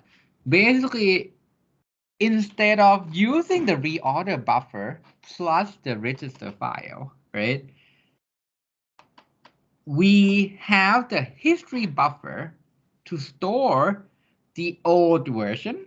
So the history buffer store the old version. Whenever exception happen, return the history buffer. Whenever exception happen, return the history buffer. That's the programmer visible register file. Use this old value. Otherwise, whatever is in the register file, that's the most aggressive update. You put in the tag, basically, you put in the tag and you update it right away. You don't keep that in the register, in the reorder buffer. You update the register file right away. And then you have the history buffer that maintains the old version. So these are the differences. The reorder buffer, you update the register file only in writeback. In writeback stage, that's when you update the value. So this can kind of delay accessing new value. So the history buffer say, hey, we are going to update the register file with the speculative value, and we have blocks of old value, right? So our solution that can improve on these two design is we will use both of them. This is called future file. Future file. And here is what we do. Instead of having one register file, right, that either take the speculative value. Speculative means that the future value, or the old value, right? We have two copies of the register file. Modern day processor employ this technique. You have what we call architectural register file and future, sorry, I crossed that word. Future register file, future file, right? The architectural register file is your old friend, the register that's visible to the programmer. Exception happen, that's the copy. Resume, use that copy.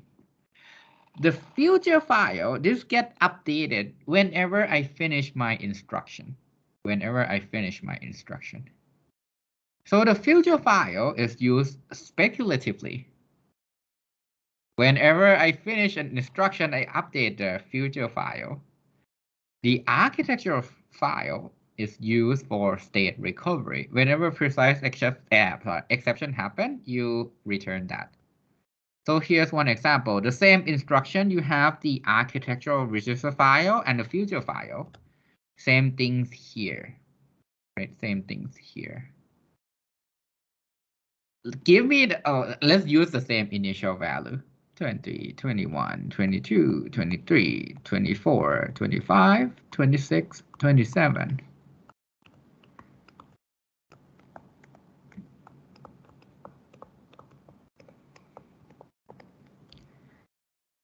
This is a valid bit.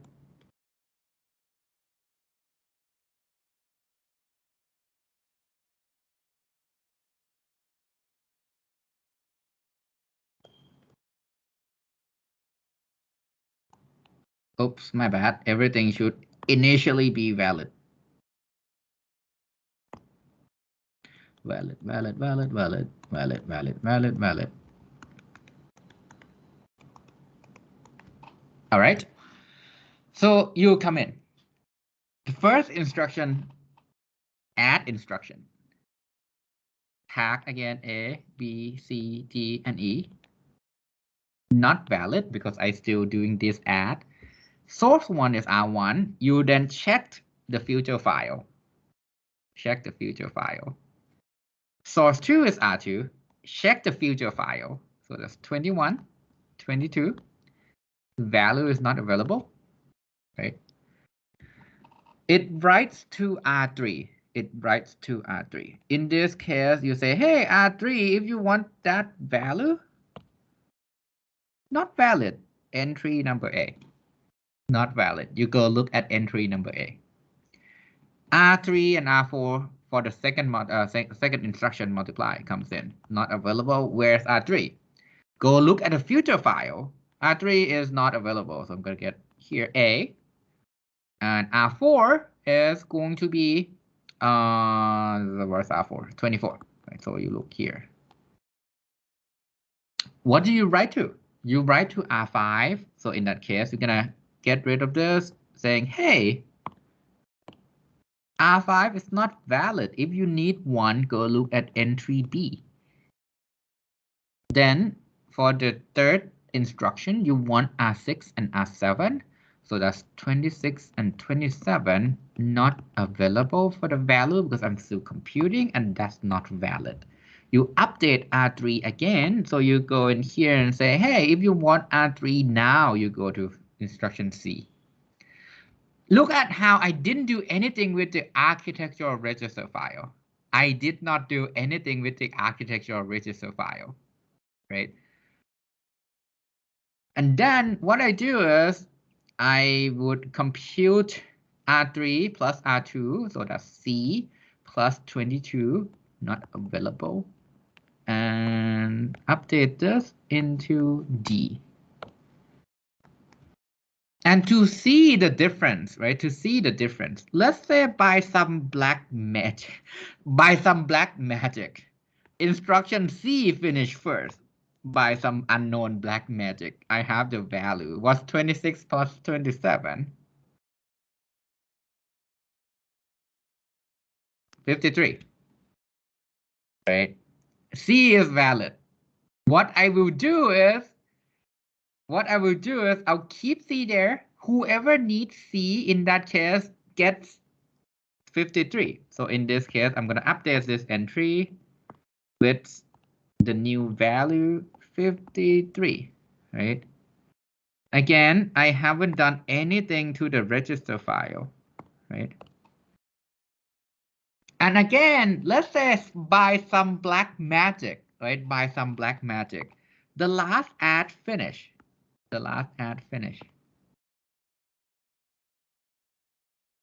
And 53 plus 22 is 75, right? So in that case, I'm going to update whoever needs the,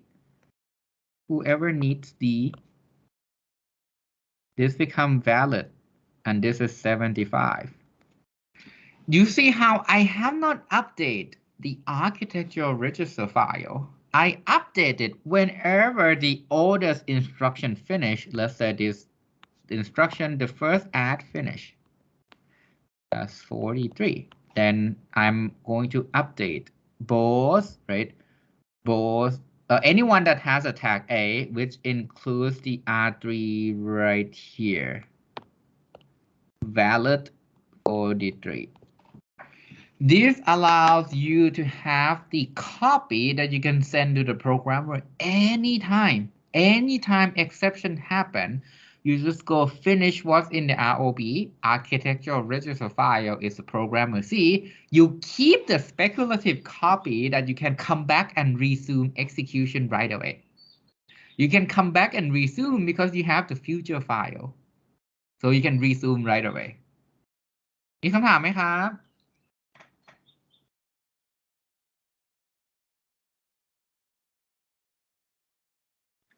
จะอัปเดต architecture register file ตอนไหนนะครับ ตอนที่เรา write back instruction ที่เก่าที่สุดใน reorder buffer เท่านั้นเลยเฉพาะตัว instruction เก่าสุดคือมันจะรันมันจะอัปเดต in order เลยอะคือแบบไอ architecture register file เนี่ยจะถูกอัปเดต in order มันจะเป็น copy ที่จะอัปเดตก็ต่อเมื่อ instruction เก่าสุดเสร็จแล้วมันจะไปอัปเดต entry ที่ correspond กับ instruction นั้นส่วนไอ้ future file เนี่ยมันจะ aggressive คือถ้าใครเสร็จปั๊บก็เขียนใส่ tag ไปเรื่อย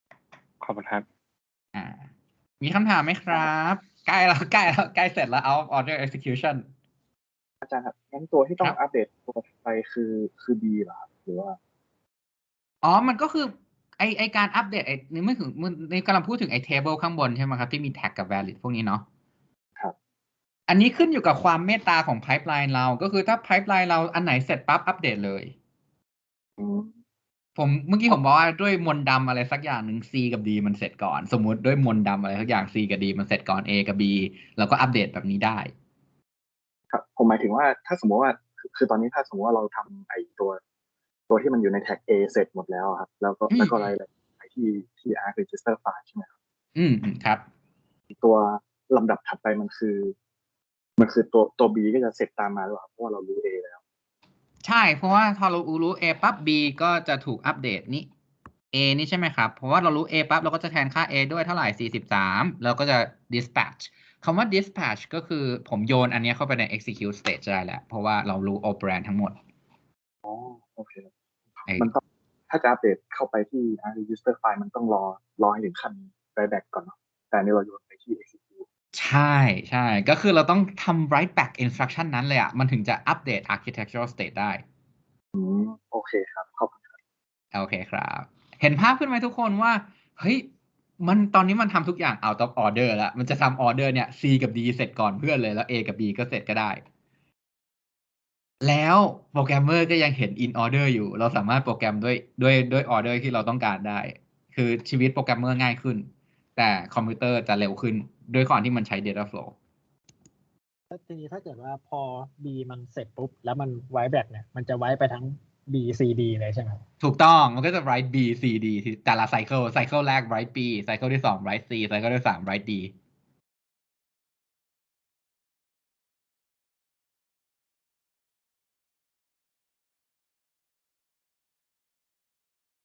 โอเคมีคำถามเพิ่มไหมครับ Any more questions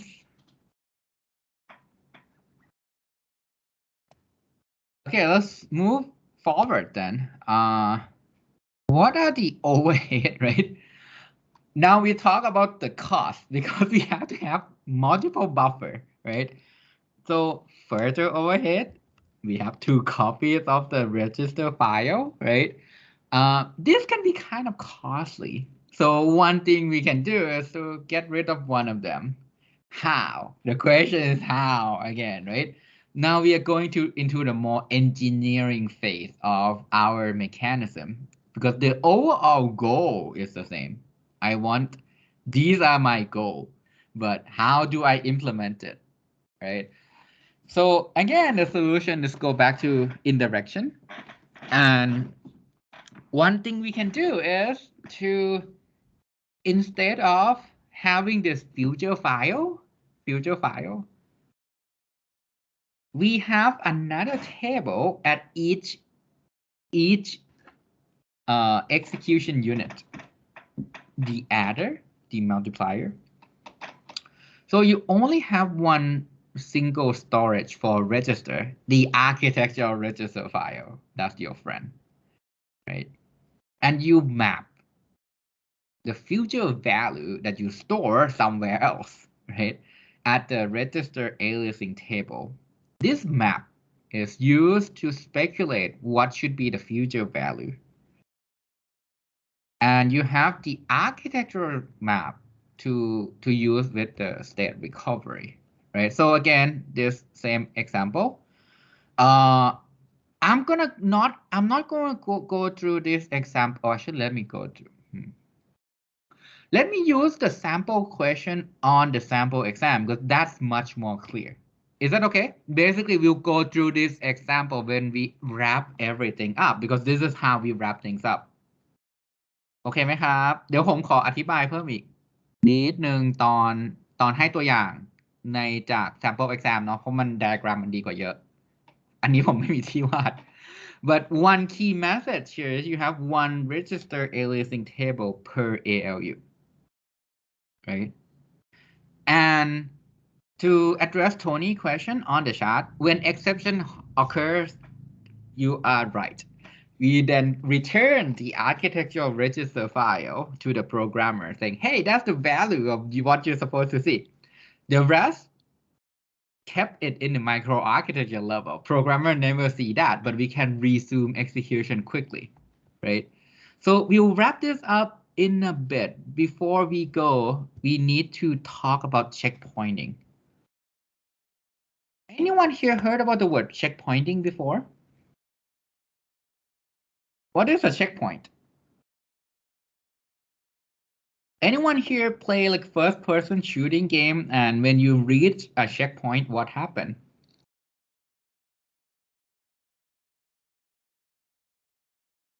All right. Any gamer here? I'm sure there's. Yeah, you save, right? Basically, you save your state. And you go and try to fight the enemies, and sometimes you have to come back, right? To the save point. It works the same way. And the reason why we need checkpointing is to make sure we also have we can take care of branches, right? So the key concept is simple. You need to create a copy of your future file. Your future file whenever you have branches. Why is that the case? Anyone want to guess why do we have to save this? Why do we have to do this when we have branches?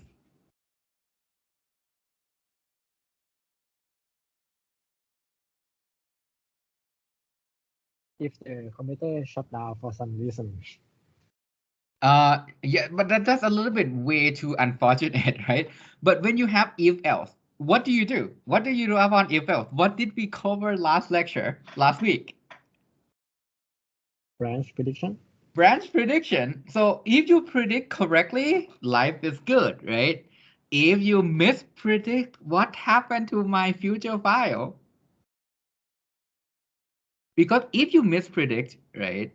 Exactly. If you mispredict, whatever is in the future file is wrong because it's the wrong part of your code, right? So you need to go back to your save point and resume forward. That's all. Basically, whenever you see branches, you need to make a copy of your future file.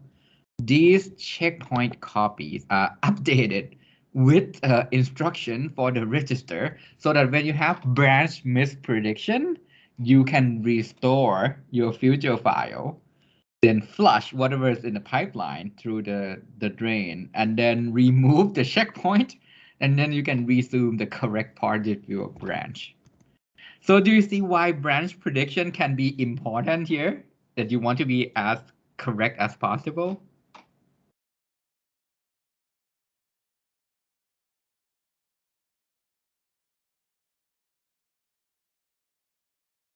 All right, so I think it's time for a break because one thing I want to make sure you are all aware is please go to Canvas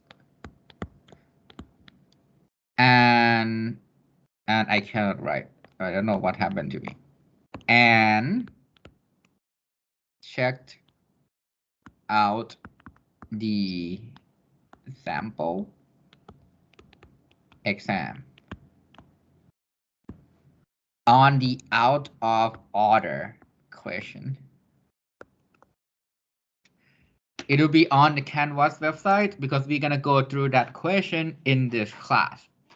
that question will give you an idea on how everything works when you put everything together. All right.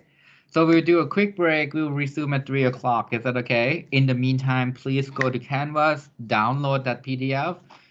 Feel free to check out the other questions because we're gonna go and next week we'll do a Q&A based on your questions. And today we will look at the out of order question from the sample exam. โอเคนะครับ เดี๋ยวอีกประมาณ9 นาที 18 นาทีละเจอกันนะครับ แล้วก็ฝากรบกวนน้องๆทุกคนดาวน์โหลด PDF เดี๋ยวผมจะทำบน PDF นี่แหละ เพราะว่าที่มันเยอะกว่า มีที่ผมเขียนมากกว่า จะได้ไม่ต้องตบตีกับ PowerPoint เนาะalright so are we all good okay so let's meet again in 8 minutes at 3 o'clock alright don't forget to download the PDF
Okay, that's another great question on the rest condition with multithreading. Let me do a quick recap. Actually, what is rest condition in this case?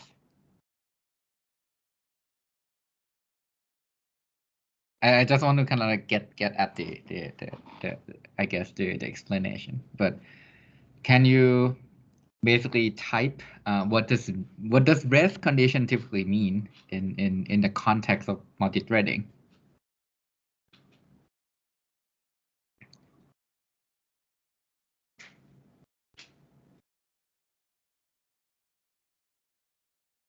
I mean, they're trying to assign the same shared value between threads. Yep, exactly, right? So you have two. No, sorry, my cat was trying to throw something off my table. Sorry about that. All right, please calm down. So the rest condition in multithreading, you can have two threads modifying a shared variable, right?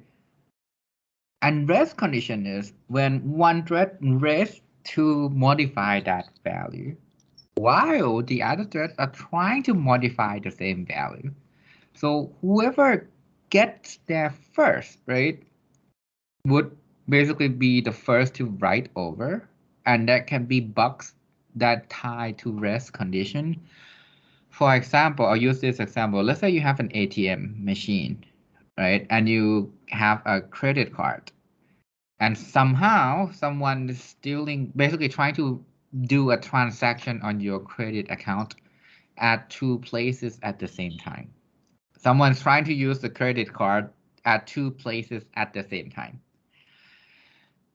One thread comes in, read how much money you have left, then write over that with the new value. While the other thread comes in, read the old value, trying to write to the same value. And if you don't have locks or atomic operation, what will happen is your value can be incorrect. For example, you want to buy something that worth 200 baht, right?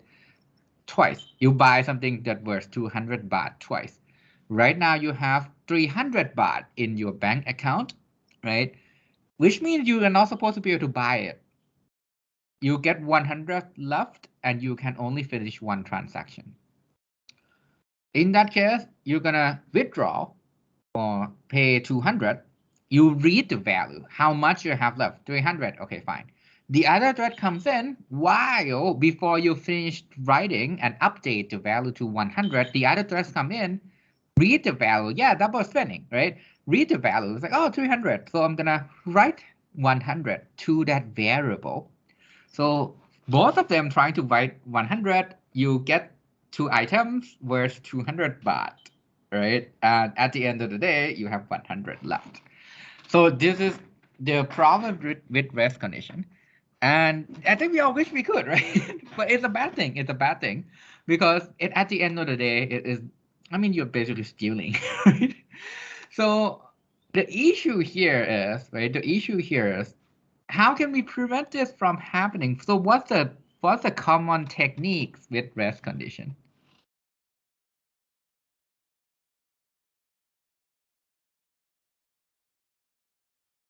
And yes, you don't benefit if you're the seller, for sure. You are basically losing money. So what is a common technique to prevent this? Anyone heard about locks? So you can lock the shared variable. You can use atomic operation like mutex. Yes, mutex are locks. You can use locks. You can use mutex. You can use atomic operation. The difference is with the reorder buffer, that's internal to a thread. That's internal to a thread, right? And it works on the register file and the load and store that happen within the same thread.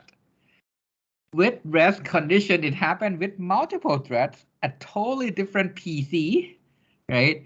A totally different set of register file. So that in that problem, they used locks and atomic to solve it.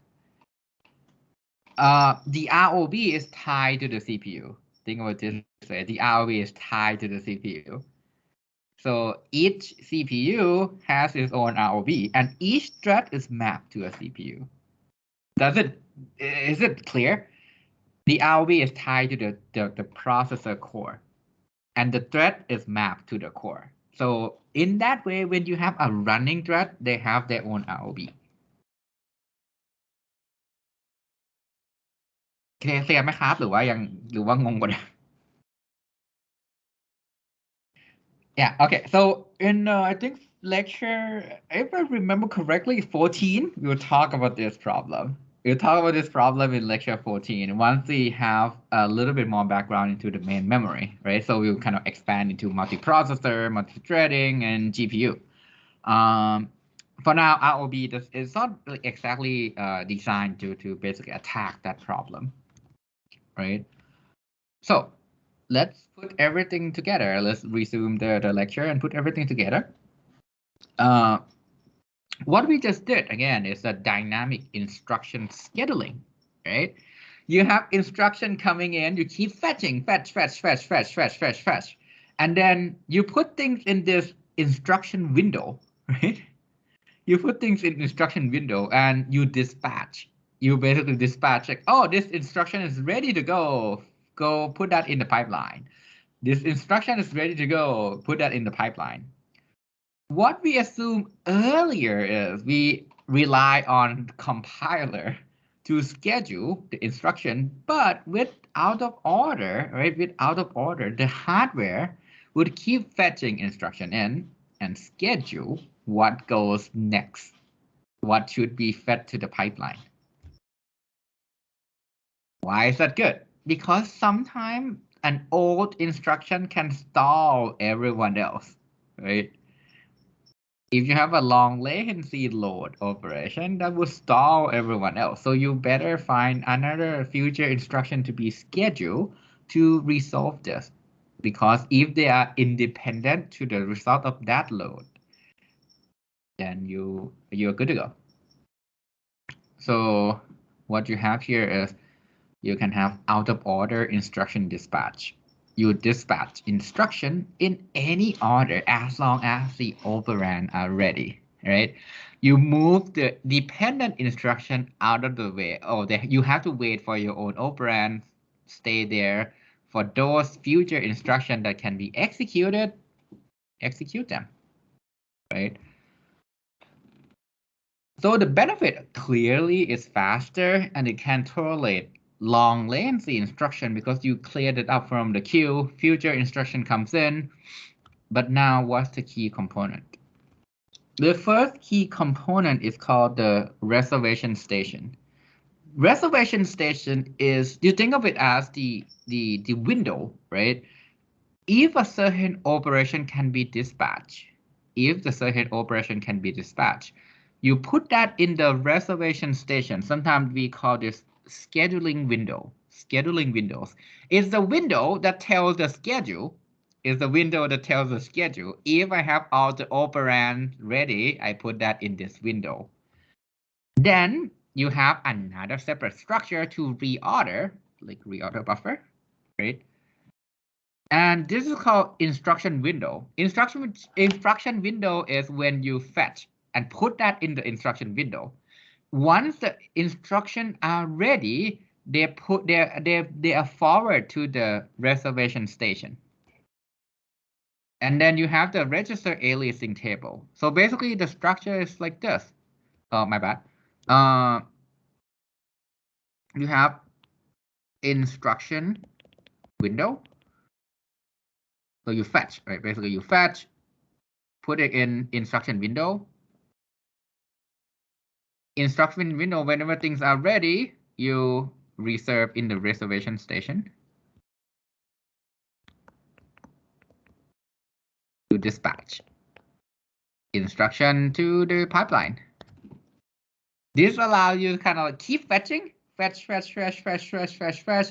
If that is ready, dispatch. If that's ready, dispatch. If that's ready, dispatch. Reservation station would govern what gets dispatched. So it would govern, here is the schedule of what should be dispatched. Instruction window would deal with keeping up with fetch and reordering at the end. And here is the what to do, right? You fetch, you keep fetching, essentially. You keep fetching instruction into the reservation station. Even though the pipeline stall, you fetch. If the pipeline stall because of some operand are not ready, then you fetch new instructions that are not dependent on that operand. These maintain all active instruction, right? So let's say instruction N is here, instruction M is here, instruction K can be here. As long as they can be scheduled, you will put them in. As long as they can be scheduled, you can put them in. And when all the operands are ready, you dispatch. So it keeps track of all the ready instruction. It will keep track of, okay, the progress of this instruction is where, what's the value of the destination? Do I have the value? Can I forward this? Is maintained in the reservation station. So to deal with register renaming concept that we learned earlier, right? Register ID is renamed to the reservation station entry, not the reorder buffer entry, because now reorder buffer is just to sort things out. Reservation station is to have that tag, And it works the same way. Now you just have two structures, one that has to do with reordering, the other structure has to do with scheduling. When things are ready, dispatch. And this eliminate, again, because renaming, right? It eliminate the WAR, write after read, and write after write dependency.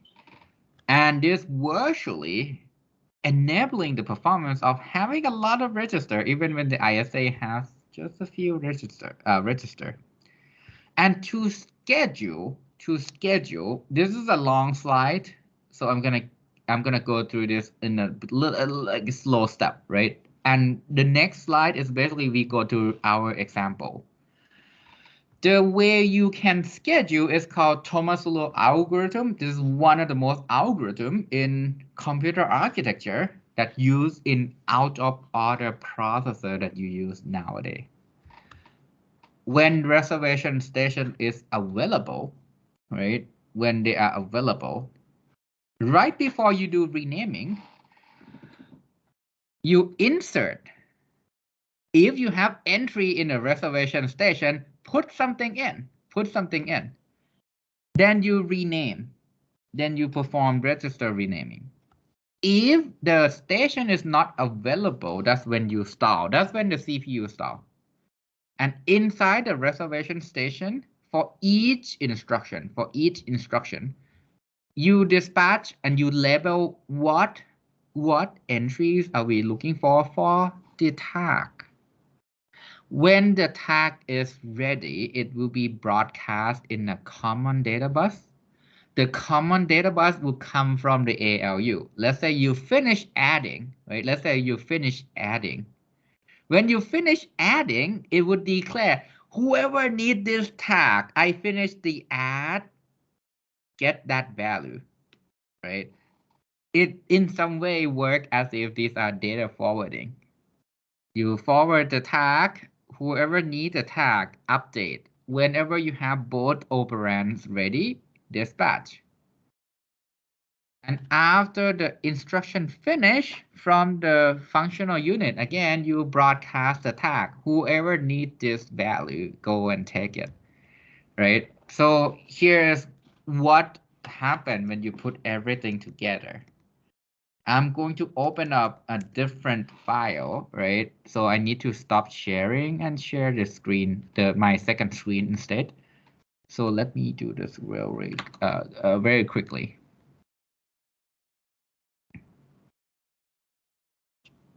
อันนี้ให้เปิดตัวอย่างตัว midterm ไปด้วยกันเลยนะครับ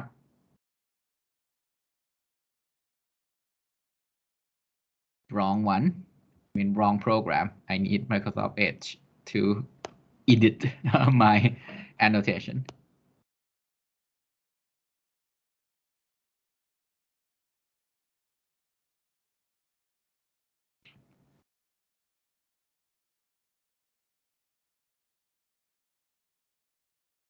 โอเคเดี๋ยวผมขออนุญาต unshare screen ก่อนนะครับเพราะผมจะเปลี่ยนสกรีนเดี๋ยวกำลังแค่นี้ละ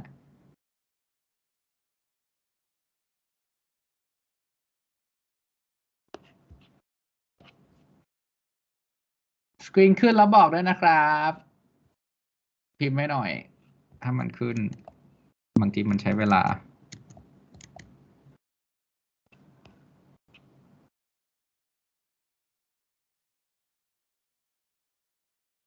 เห็นสกรีนยังครับ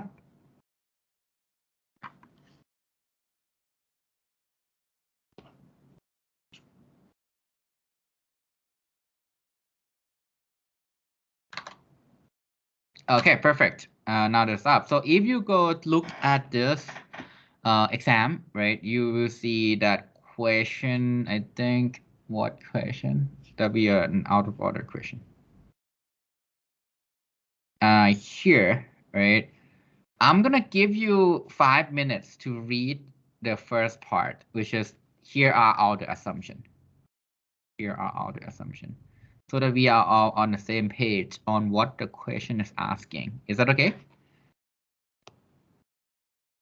เดี๋ยวผมให้เวลา5 นาทีในการอ่านตัว instruction ของคำถามนี้นิดนึงนะครับ เราจะได้เก็ตกันว่าคำถามมันต้องการถามอะไรแป๊บหนึ่งเนาะระหว่างนี้มีคำถามอะไรระหว่างนี้มีคำถามอะไรถามได้นะครับมีใครมีคำถามอะไรกับเมื่อกี้ไหม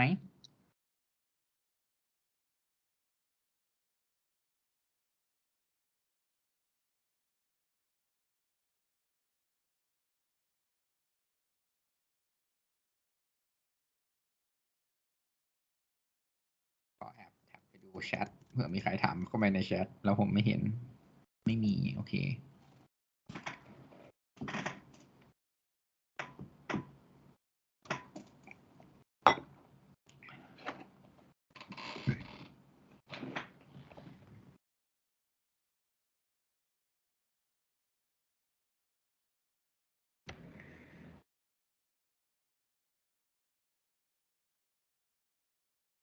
So essentially this problem, right? We have the draw the RAT that you can fill in. We give you the reservation station that you can fill in. The processor is fully pipelined. It means that let's say add take 4 cycles or 3, in this case 3 cycle, right? It means that it's also pipeline. You can have one instruction in the first execute, the second instruction in the second execute, the third instruction is the third execute stage. Fetch take 1 cycle, decode take 1 cycle, write back take 1 cycle. Processor is a little bit dumb, can only have add and multiply, and that's all. Add and multiply only, there's no memory. The adder and multiplier is fully pipeline. Add take 3 cycle, multiply take 4 cycle. They have separate common data bus. These are data bus that they can use to declare if you need this tag, here's the value. An instruction always allocate the first reservation station that is available from top to bottom, right? From top to bottom at the required functional unit. And here is the program, right? How many instructions are here? First question I have is how many instructions are here?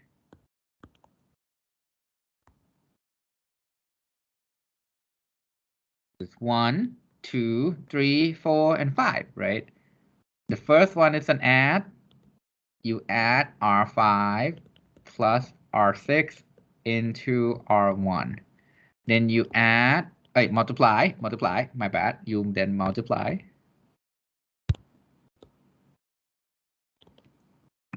R1 with R6 into R2. Again, then you multiply R1 with R2 into R4. Then you add R2, my bad, not RR, R2 with R5 into R4. And then you multiply R4 with R4 into R4.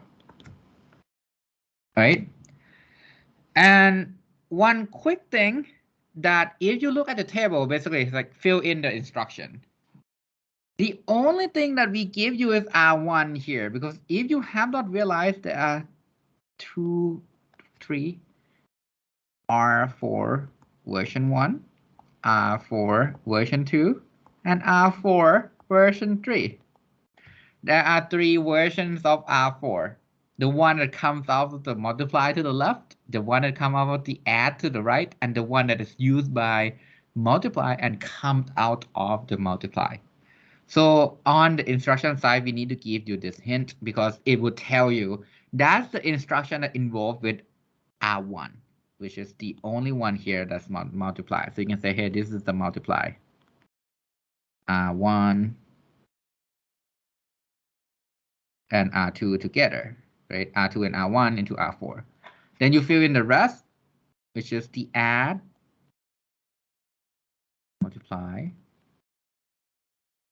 right?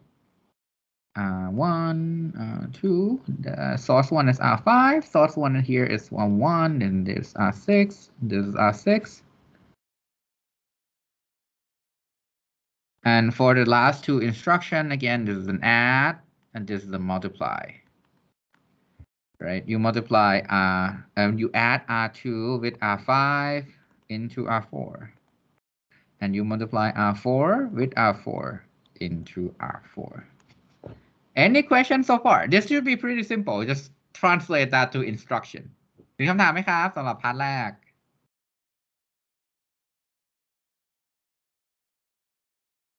โอเค เดี๋ยวนะมีใครยกมือไม่มี โอเค All right, then the next task, you have the aliasing table, RIT, reservation station for each functional unit. For each functional unit. Then you have the common data bus, right? You go through this step by step.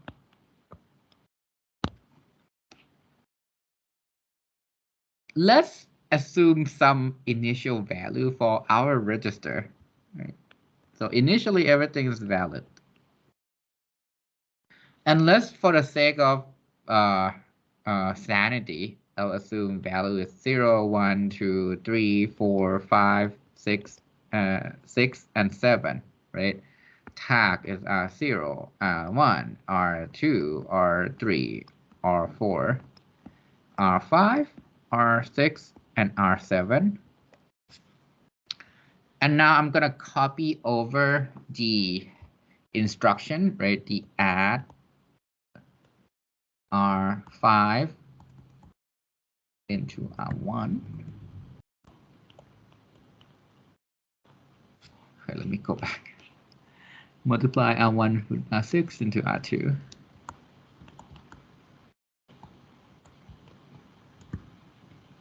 And then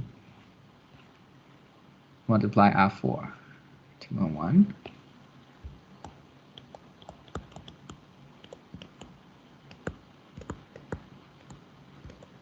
And if I remember correctly, there's an add at the end here, 5 plus R2 into R4, and then there's a multiply, R4 with R4 into R4. Okay, so let's go through this step by step.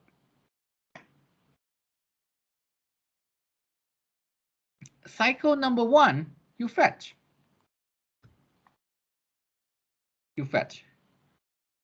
Then you decode in cycle number 2. For instruction 1, then you fetch instruction 2 in. When you finish decoding in cycle number 2, where does thing go? I decode, and I know it's an add, right? I need R5 and R6. I need R5 and R5 and R6. So it's an add, so it should go here. Is R5 valid?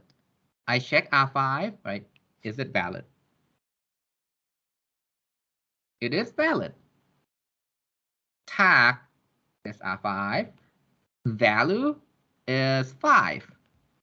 Then I check R6. Valid. Tag is R6. Value is what? 6. Right? It writes the result into R1. So I am going to use a different color for writes. You write to R1, right? So you get rid of this. This is not valid. The tag that generate the entry is in A. Value becomes not available. Again, this is in our register aliasing table. It just basically tells where do I go to get the value of my register. In this case, go to entry A. Then I come back here, do the continue the work, right? You execute, right? Can I dispatch? Can I dispatch? To check if I can dispatch instruction 1, right? I'm in the reservation station again here, right? I would look here, oh, valid, valid. I have both the operand, I can dispatch. So you go to execute in the first stage. You decode the second instruction. The second instruction is a multiply. You multiply R1 with R6. You go to R1. R1 is not valid. The tag is A, right? Because you go on R1, that's A. You need A to get the value. Value is not available. What is R6? You go to R6, that's available. The tag is R6. The value is 6. Right? Then these multiply, overwrite R2. So you go here in the register aliasing table, get rid of the old R2, then write this over, right? Is not valid. Entry X is producing R2, and I don't have the value right now. If you need it, you go to entry X. Then the next question is, well, first of all, afterward, I fetch instruction 3. Right?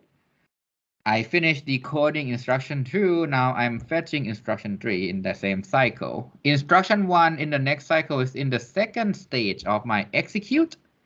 Can I dispatch? Can I dispatch instruction 2? To answer that, again, you go look at the entry for instruction 2. So let's use a different color. I don't know, pink, right?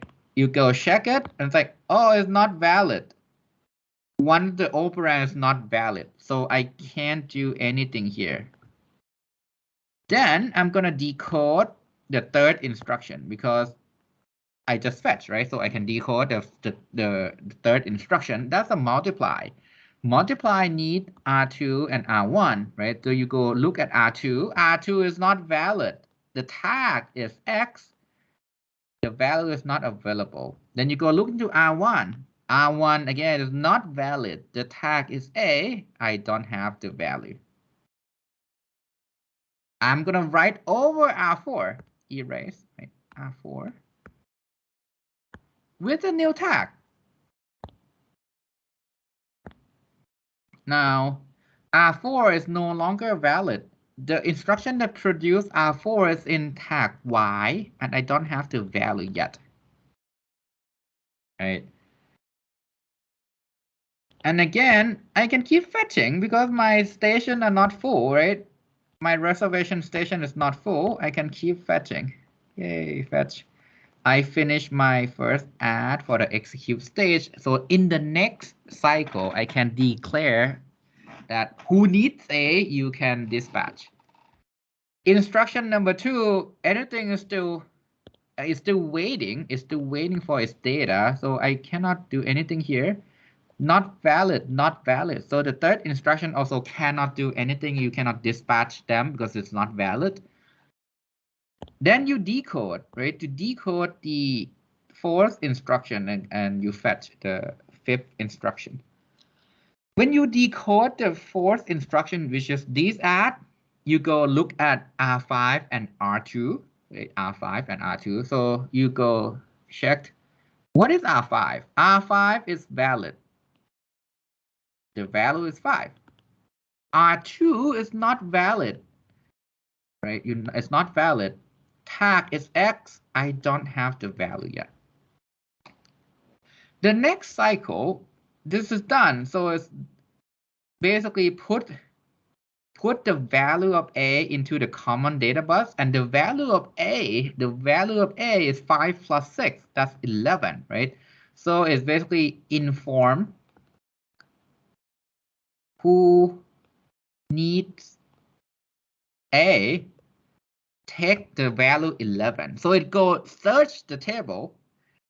Everyone that are listening to this common data bus and are waiting for A would update. This one here.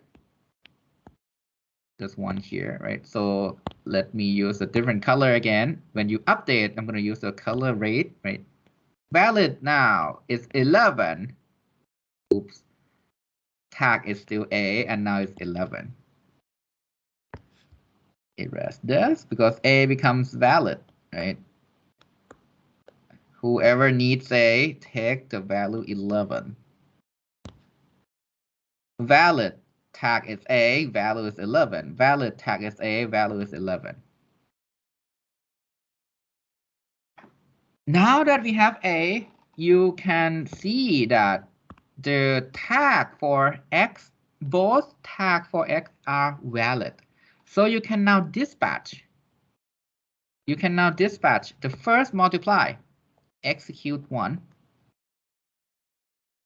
For instruction 3 is still waiting, right? It's still waiting for X.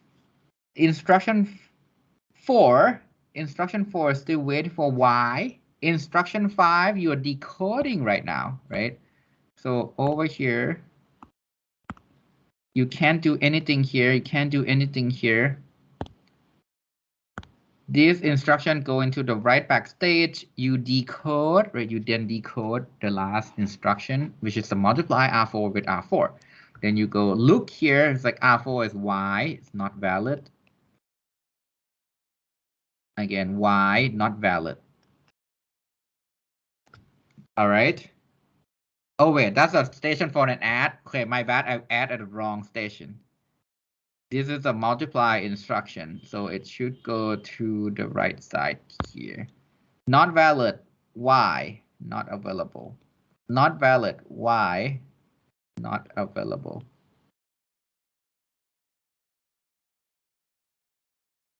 Actually, I make 2 mistakes.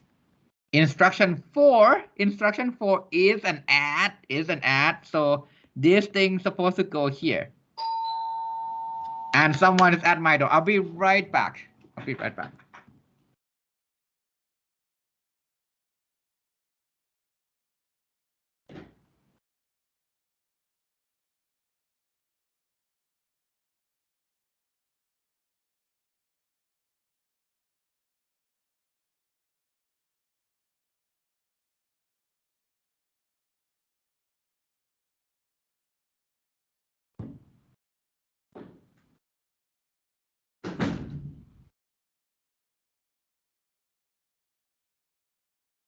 Okay, I'm back. So there are 2 mistakes here. Instruction 4 is supposed to be in the add reservation station. 4 is already correct. Huh? I think the instruction 4 is already on the left side. The B. Oh, did I? Oh, okay. Oh, that's instruction 3. My bad.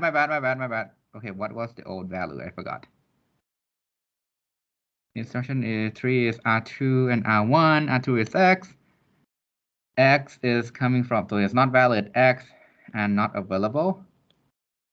And then R1 is valid, A tag 11. So it should be like this. There are 3 multiply.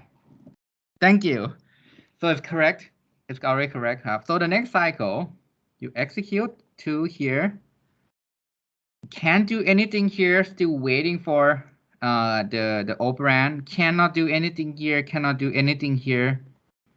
Execute here as well. Execute 3. Cannot do anything here. Execute number 4.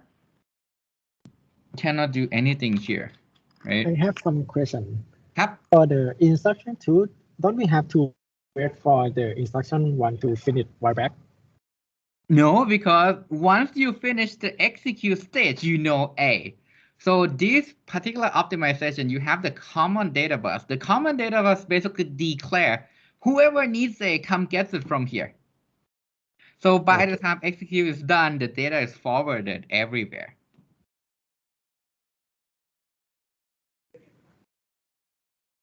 Okay,ครับ. Okay,ครับ.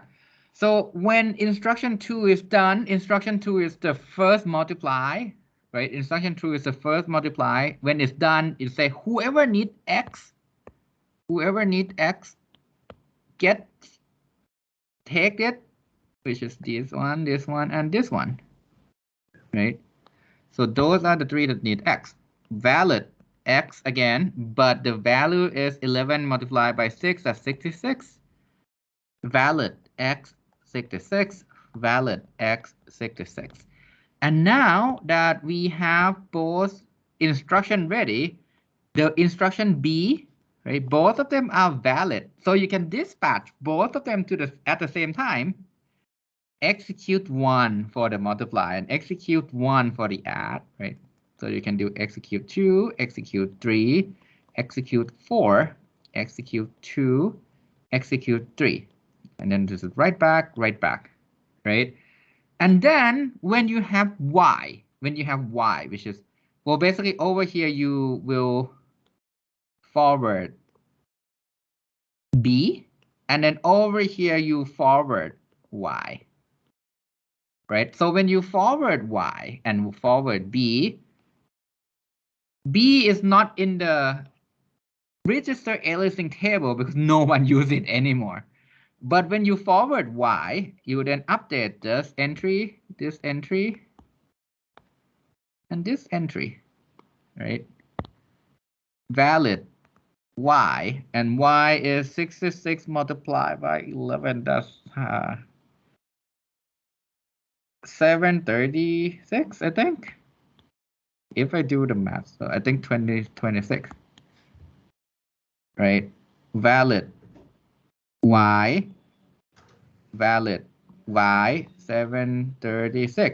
736 here.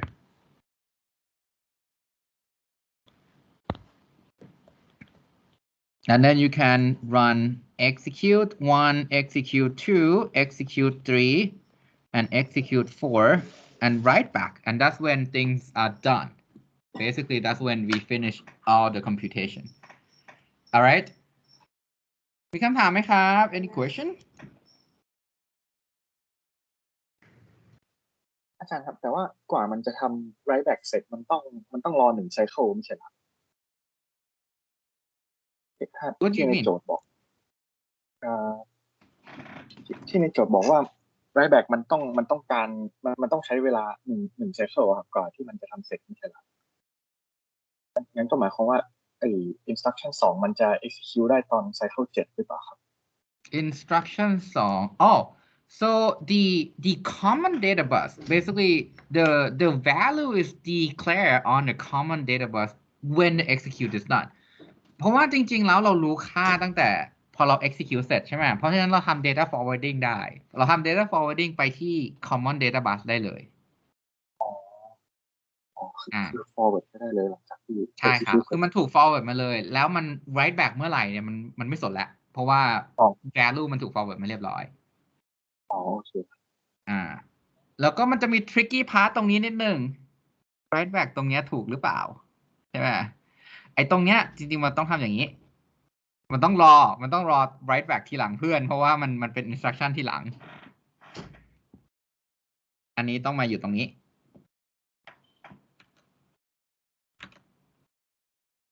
เวลาเราจะ retry คือมัน เพราะว่าภาพ มัน มัน เริ่ม ยังอยู่ จริง ๆ แล้วมันเริ่ม write back ได้ แต่ว่ามันจะไม่ commit ใช้คำนี้แล้วกัน คือมันเริ่ม write back ตรงนี้ได้ แล้วมันก็จะทำจนเสร็จ แต่ว่ามันจะไม่ commit ไปที่ architectural register file ไอ้ architectural register file มันจะเป็นเวอร์ชันเก่าที่รอจนตัว reorder buffer อะมันจะมาจาก reorder buffer คือในเนี้ยมันจะมี reorder buffer อยู่ด้วยที่ track ว่า instruction ไหนเสร็จแล้วบ้าง แล้วอันเก่าเสร็จมันก็จะค่อย commit ไปที่ architectural register file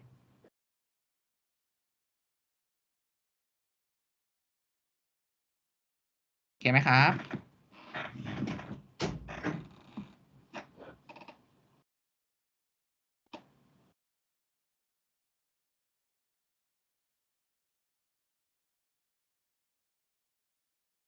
All right, so let me switch back to the slides.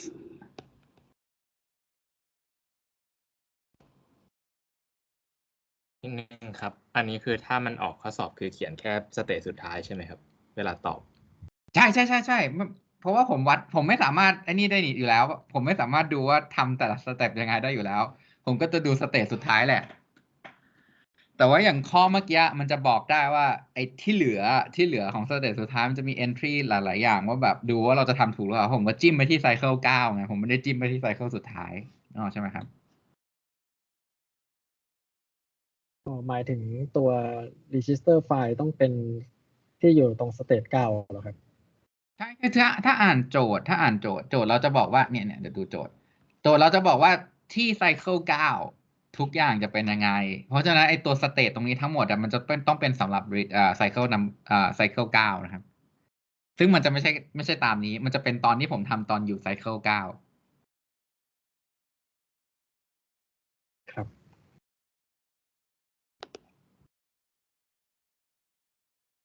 All right, so let's go back and now discuss the benefits of out of order execution, right? So as we said earlier, these just give us imitation of the data flow model, which is awesome, right? These are fast. So the ALU would fire the operation whenever the data is ready. Whenever the data becomes ready, the ALU will fire right away. And the ISA is going to be still based on von Neumann. Right? It's easy to program. We call this a restricted data flow machine. What are the restricted part? What would still preventing us from having a full-blown data flow diagram? Any idea? What are the restricted part?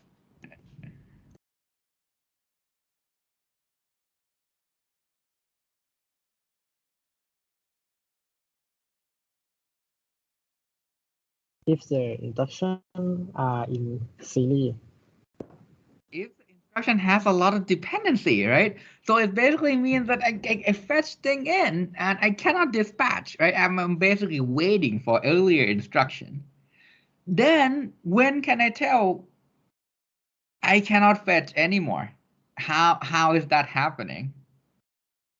Your station is full, right? Whenever you have no more buffer, then it means you cannot fetch anymore. Right, so that's when restriction comes in. Like you can imitate data flow. With serialization, it's still imitating data flow, so that's still good. But at the end of the day, if you don't have enough buffer, at the end of the day, you're not gonna be able to imitate data flow anymore because you cannot fetch, right?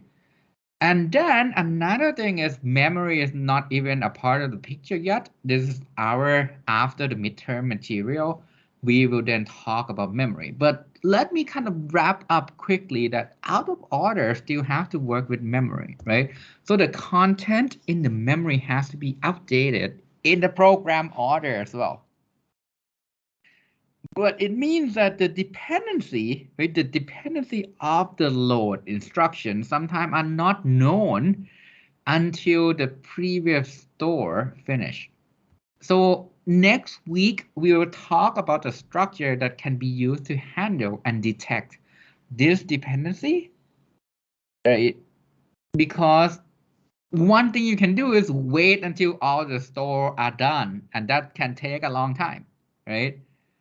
But what you can do is you can have another buffer. We call this a load store buffer. And again, we'll go into the detail next week.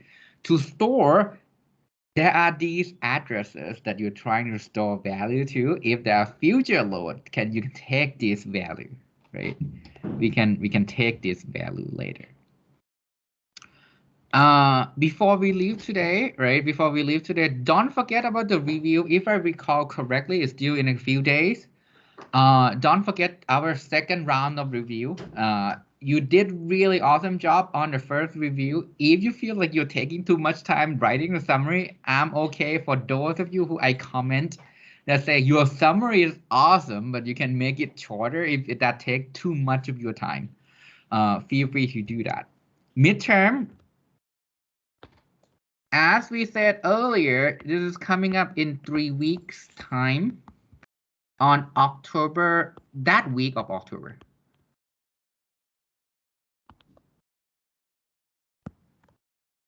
That week of October. The issue here is October 13th is a holiday, so we'll find another slot. Make sure you know the basic material because we essentially are going to cover those topics, right? And please go through our sample exam. And next week, we'll cover the load store buffer, which is kind of like the basic for how to handle memory instruction and comes with question from the exam. Please go through them so we can go over the exam together in the probably the second half of the lecture. The load store structure should not take more than an hour.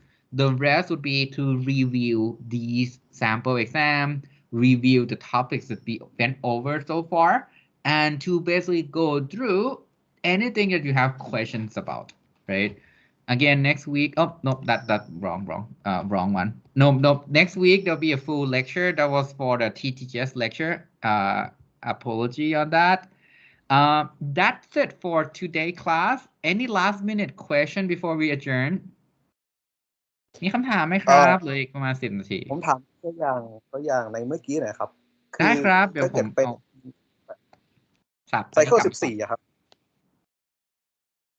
ไซเคิล14ครับทำไมเหรอ มันจะเอา R4 ตัวไหนไปคำนวณต่อนะครับ มันจะ เอา result จาก multiply อ๋อโอเค มันจะเอาตามออเดอร์นี้เลยครับ แล้วมันจำได้ยังไงครับ มันจำได้ยังไงหมายถึงว่ามันจะรู้ได้ไงว่าไปเอา R4 ตัวไหนใช่ไหมครับ คือพาร์ทแรกมันเป็น trick question นิดนึงเพราะว่าเราเห็นว่ามี R4 3 เวอร์ชันใช่ไหมแต่ว่าผมในโจทย์มันหินว่ามันมีตัวหนึ่งคือ instruction ที่3น่ะมันจะใช้ R1 แล้ว instruction ที่3ใช้ R1 แล้วตัวเดียวที่มันใช้ R1 คือไอ้ multiply ตัวเนี้ยเพราะฉะนั้น R4 เวอร์ชันแรกอ่ะก็คือ multiply ไอ้ instruction เนี้ยตามด้วย R4 เวอร์ชันที่2คือตัวที่เป็นบวกและ R4 ตัวที่3คือตัวที่เป็นคูณแล้วพอเราได้ instruction stream ตามเนี้ยครับ instruction stream ตามเนี้ยเราก็จะสามารถเอามาทำลง cycle ตรงนี้ได้เลย cycle ที่14ปั๊บเนี่ยพอ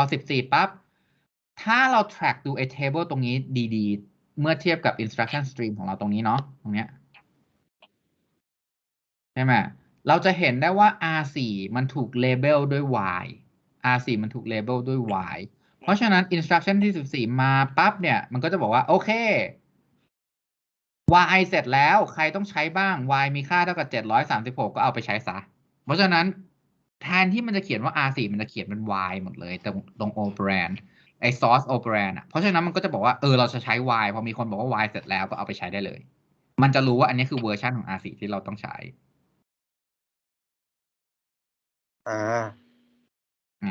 โอเคครับโอเคครับมีคำถามอีกไหมครับ So there's a question on the chat. So if you decide to do Lab 3 as a project, do you need to submit the proposal next week? No, just let me know you want to do Lab 3. And I'm going to post the document for Lab 3 as soon as possible by this weekend. Is that okay? So that you know what you're going into before you make the decision.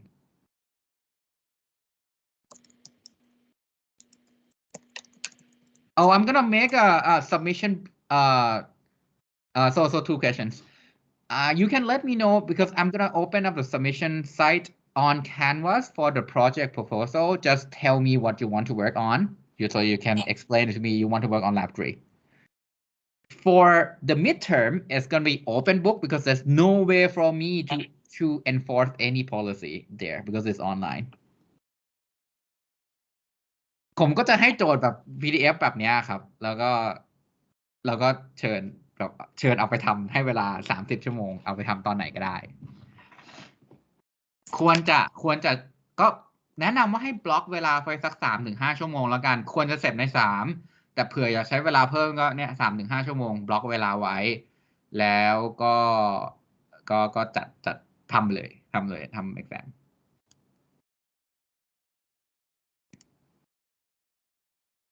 No, don't discuss your midterm. Individual midterm, guys. That's the kind of like I think a definition of an exam.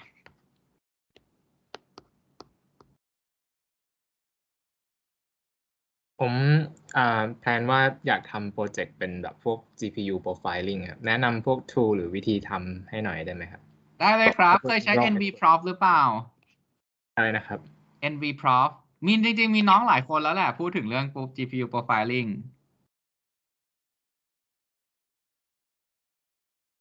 เคยได้ยินตัวชื่อ NVProf ไหมครับ NVProf ไม่เคยคือยังไม่รู้เลยว่าทำยังไง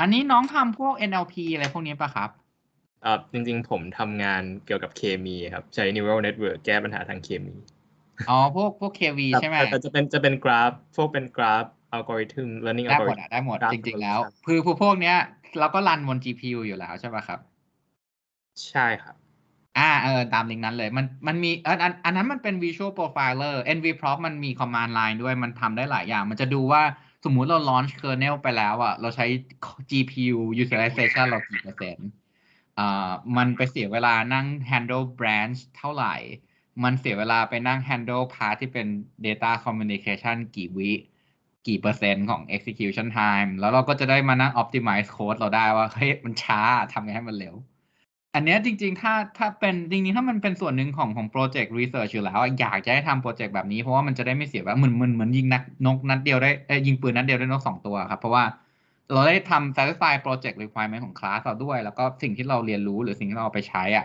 มันเอาไป apply กับ research เราได้ด้วยในเชิงพวกการทำ performance optimization ทำ bottleneck analysis อะไรพวกนี้ครับดีเลยก็เนี่ยลองดู tools อันนั้นที่อยู่ในลิงก์แล้วก็อีกอันชื่อ NVProfรบกวนส่งอีเมลมาถามผมแล้วผมจะให้ข้อมูลเพิ่มได้ไหมครับเพราะว่าผมจะได้ใส่ลิงก์ใส่อะไรตามอีเมลเลยตอบอีเมลเอาโอเคครับน้องๆคนอื่นถ้าสนใจโปรเจกต์ประมาณนี้คือจริงๆผมแนะนำนะมันใช้เวลาได้เป็นประโยชน์กว่าแต่ว่า lab 3จริงๆมันก็ดีมันก็จะได้เรียนรู้ว่าแบบ เรา implement part ที่เป็น branch prediction ยังไง implement part ที่เป็น memory ยังไง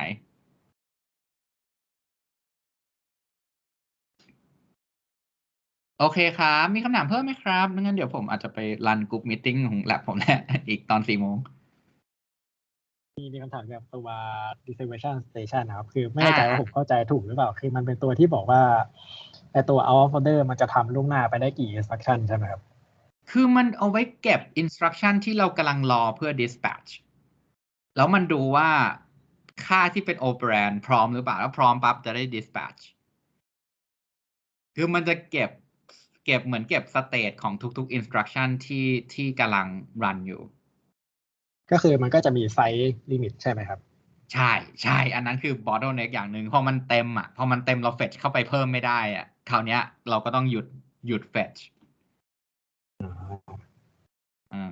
มันก็เลยบางทีในบางกรณีพอมันเต็มปั๊บCPU มันเลยต้อง stall โอเคครับโอเคครับมีคำถามอะไรเพิ่มไหม So is that a good summary of the reservation station? Was that the question? Like, can I summarize the reservation station?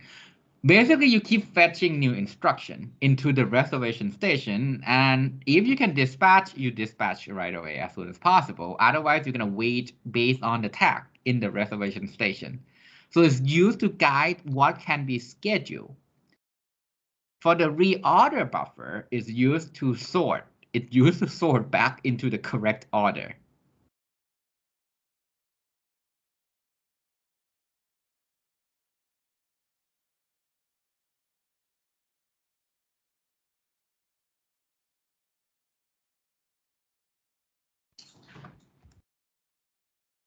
All right. Any question? แล้วถ้าจะทำ CPU profile นี่ปกติเขาใช้ library ตัวไหนกันครับ On the CPU side, that's a tool from. Is it Intel processor? Because for Intel it has one tool. For AMD chip it has another tool. And depends on what you want to profile. If you want to do like a stack call more on the system side of things, there's like a frame graph. It's like a really good tools for that. If you want to do more of the architectural analysis, then you can use Intel vTune, for example, is another good tool so you can do analysis on running the program and then look at the bottleneck so you can address the bottleneck accordingly, right? For example, your program might have a really bad like cache hit rate. So you can rewrite your program to make sure things fit in the cache so that it runs faster, right? On the CPU side. On the GPU side, maybe you realize that you don't have enough parallelisms, so you can modify your code to have even more parallelisms to make it faster. So my recommendation is for your project, once you know what you're working on, I totally encourage you to kind of like sync up with me more often so I can give you like feedback on, okay, if this trend happened, this is what you can do. If this is the bottleneck you see, this is what you can modify, right? So hopefully you can integrate both my feedback and things that can be done to your project to make it faster. โอเคครับมีคำถามเพิ่มโทษมีคำถามเพิ่มไหมครับ ขอถามเกี่ยวกับโปรเจกต์สักแป๊บหนึ่งได้ไหมครับได้เลยผมทำกับอาจารย์บัตนะครับเกี่ยวกับ Network ใน Data Center ก็ทีนี้ผมลองเล่าให้อาจารย์ฟังเรื่องโปรเจกต์อันนี้ครับก็ลองถามว่าทำอะไรดีอาจารย์บอกว่าเกี่ยวกับ DPDK ก็ดีอะไรเงี้ยครับใช่ถ้าอยากทำอะไรเกี่ยวกับ DPDK ก็เป็นอีกอย่างที่ดีก็ deploy แล้วลอง set up experiment ของ DPDK ก็ได้ครับตอนนี้ผมว่าไม่รู้อะไรเลยครับอยากมาขอคำแนะนำว่ามันทำอะไรได้บ้างอะไรอย่างนี้โอเคเดี๋ยวผมให้คุยกับคลิปเป็นเด็กป.เอกผมนะฮะคือเขาทำเกี่ยวกับ DPDK อยู่แล้วก่อนหน้าคือเขาทำเป็นฝั่งเหมือน cross กันระหว่าง network กับ architecture ก็คือเราจะใช้ solution ที่เป็น hardware software ก็คืออันไหนที่ควรจะทำในฮาร์ดแวร์เราจะไปแก้ในฮาร์ดแวร์อันไหนที่ควรจะทำในซอฟต์แวร์เราจะไปแก้ในซอฟต์แวร์เลเยอร์เพราะฉะนั้นเดี๋ยวผมแนะนำรบกวนอีเมลมาให้หน่อยแล้วเดี๋ยวผมจะ forward ไปให้คลิปว่าน้องสนใจที่จะดู DPDK เริ่มตรงไหนดีได้ครับขอบคุณครับเพราะว่าคนในกลุ่มผมรู้จักอาจารย์มาน้องทัศเทพใช่ไหมครับน้องอยู่ใน reading group ของเราหรือเปล่าคุณมากเลยอยู่ครับอาจารย์อยู่ใช่ไหมอยู่ครับนั่นแหละรู้จักไอ้คลิปเนี่ยถ้างั้นคนที่เพิ่งมีเซนรอบสัปดาห์นี้รู้ครับนั่นแหละก็ยิงไม่ถามได้เลยเราไม่กัดโอเคครับอาจารย์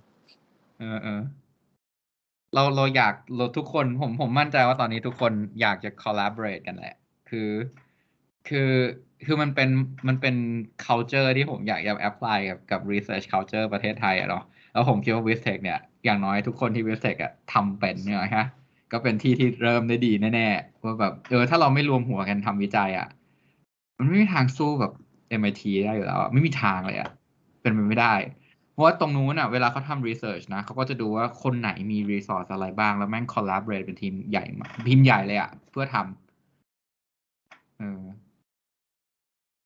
แล้วผมอยากได้ culture แบบเนี้ยในการวิจัยของประเทศไทยมานั่งแบบโอ๊ยผมทำด้านนี้อยู่คนเดียว ไม่ได้สู้เขาไม่ทันหรอกตามไม่ทันยากนั่นแหละครับก็มีใครมีคำถามเกี่ยวกับโปรเจกต์อะไรเพิ่มอีกไหมชอบที่ทุกคนพยายามจะแบบ expand คือผมไม่จำเป็นต้อง strictly architecture คือยังไงก็ได้คือตราบใดที่มันมีความเป็น element ของ system element ของ architecture element ของการทำดู performance การทำ optimization ที่เกี่ยวกับ system หรือ architecture หรือแบบเครื่องเงี้ยสมมติซื้อเครื่องมารีดให้มันเร็วที่สุดยังไงอะไรเงี้ยได้หมดเลยก็อยากจะ encourage ให้ทำอะไรแบบนี้ชอบดีขอบคุณทุกคนให้ความร่วมมือกันดีมากไป อาจารย์ครับนิดเดียวข้อเมื่อกี้กลับไปข้อเมื่อกี้ตกลงมันใช้ R4 จาก multiply ไม่ได้ใช้ R4 จาก add ใช่ไหมครับใช่ครับมันไม่ได้ใช้ R4 จาก add ใช้เดี๋ยวนะเดี๋ยวขอดูโจทย์ใหม่เพื่อความชัวร์ผมลืมออเดอร์ไปแล้ว R4 ของตัวสุดท้ายใช่ไหมครับของตัวสุดท้ายใช้ R4 จาก add โอเคของตัวสุดท้ายตาม data flow graph เลยก็คือโจทย์เราบอกว่า data flow graph เป็นอย่างเงี้ย instruction เป็นยังไงแล้วเราก็มีให้ตารางให้ก่อนข้อแรกเป็น instruction มันจะออกมาเป็นยังไงแล้วพอ instruction ออกเป็นยังไงปั๊บเราก็มาดูว่าแล้วงั้นใน instruction พวก reservation station กับ RAT register a listing table เนี่ยมันเป็นยังไงแต่ว่าไอ้ RAT ตรง R4 มันเป็น Y หรือเปล่าครับอาจารย์ RAT ตรง R4 ผมเขียนอะไรไปวะมันเป็น Y ใช่ครับ Y มันมาจาก add นี่หรือผมใส่ผิดผมว่าผมใส่ผิดอ่ะ Y มันมาจากด้านขวามาจาก multiply มันควรจะเป็น B ป่ะครับต้องเป็น B ขอโทษทีทุกคนต้องเป็น B แต่คือถ้าเกิดไล่ลงไป ที่ ตาม มา correct ให้ผมใส่ผมใส่ R4 เป็น B อยู่แล้วนี่ใช่ครับอันนั้นถูกต้องมาจาก B ต้องมาจาก B ตอนนั้นผมนึกว่าผมใส่ผิดข้างผมก็เลยรีบไปหน่อยเขียนขอโทษด้วยกับทุกคนแก้เป็น B ให้ด้วยนะครับแก้เป็น B ให้ด้วยแต่คือวิธีที่เราทำมาเมื่อกี้คือถูกแล้วเพียงแต่ว่าใช่วิธีนั้นแหละแต่ผมมึน มึนสเต็ปสุดท้ายใส่ผิดตัวมันต้องเป็น B ขอโทษนะครับ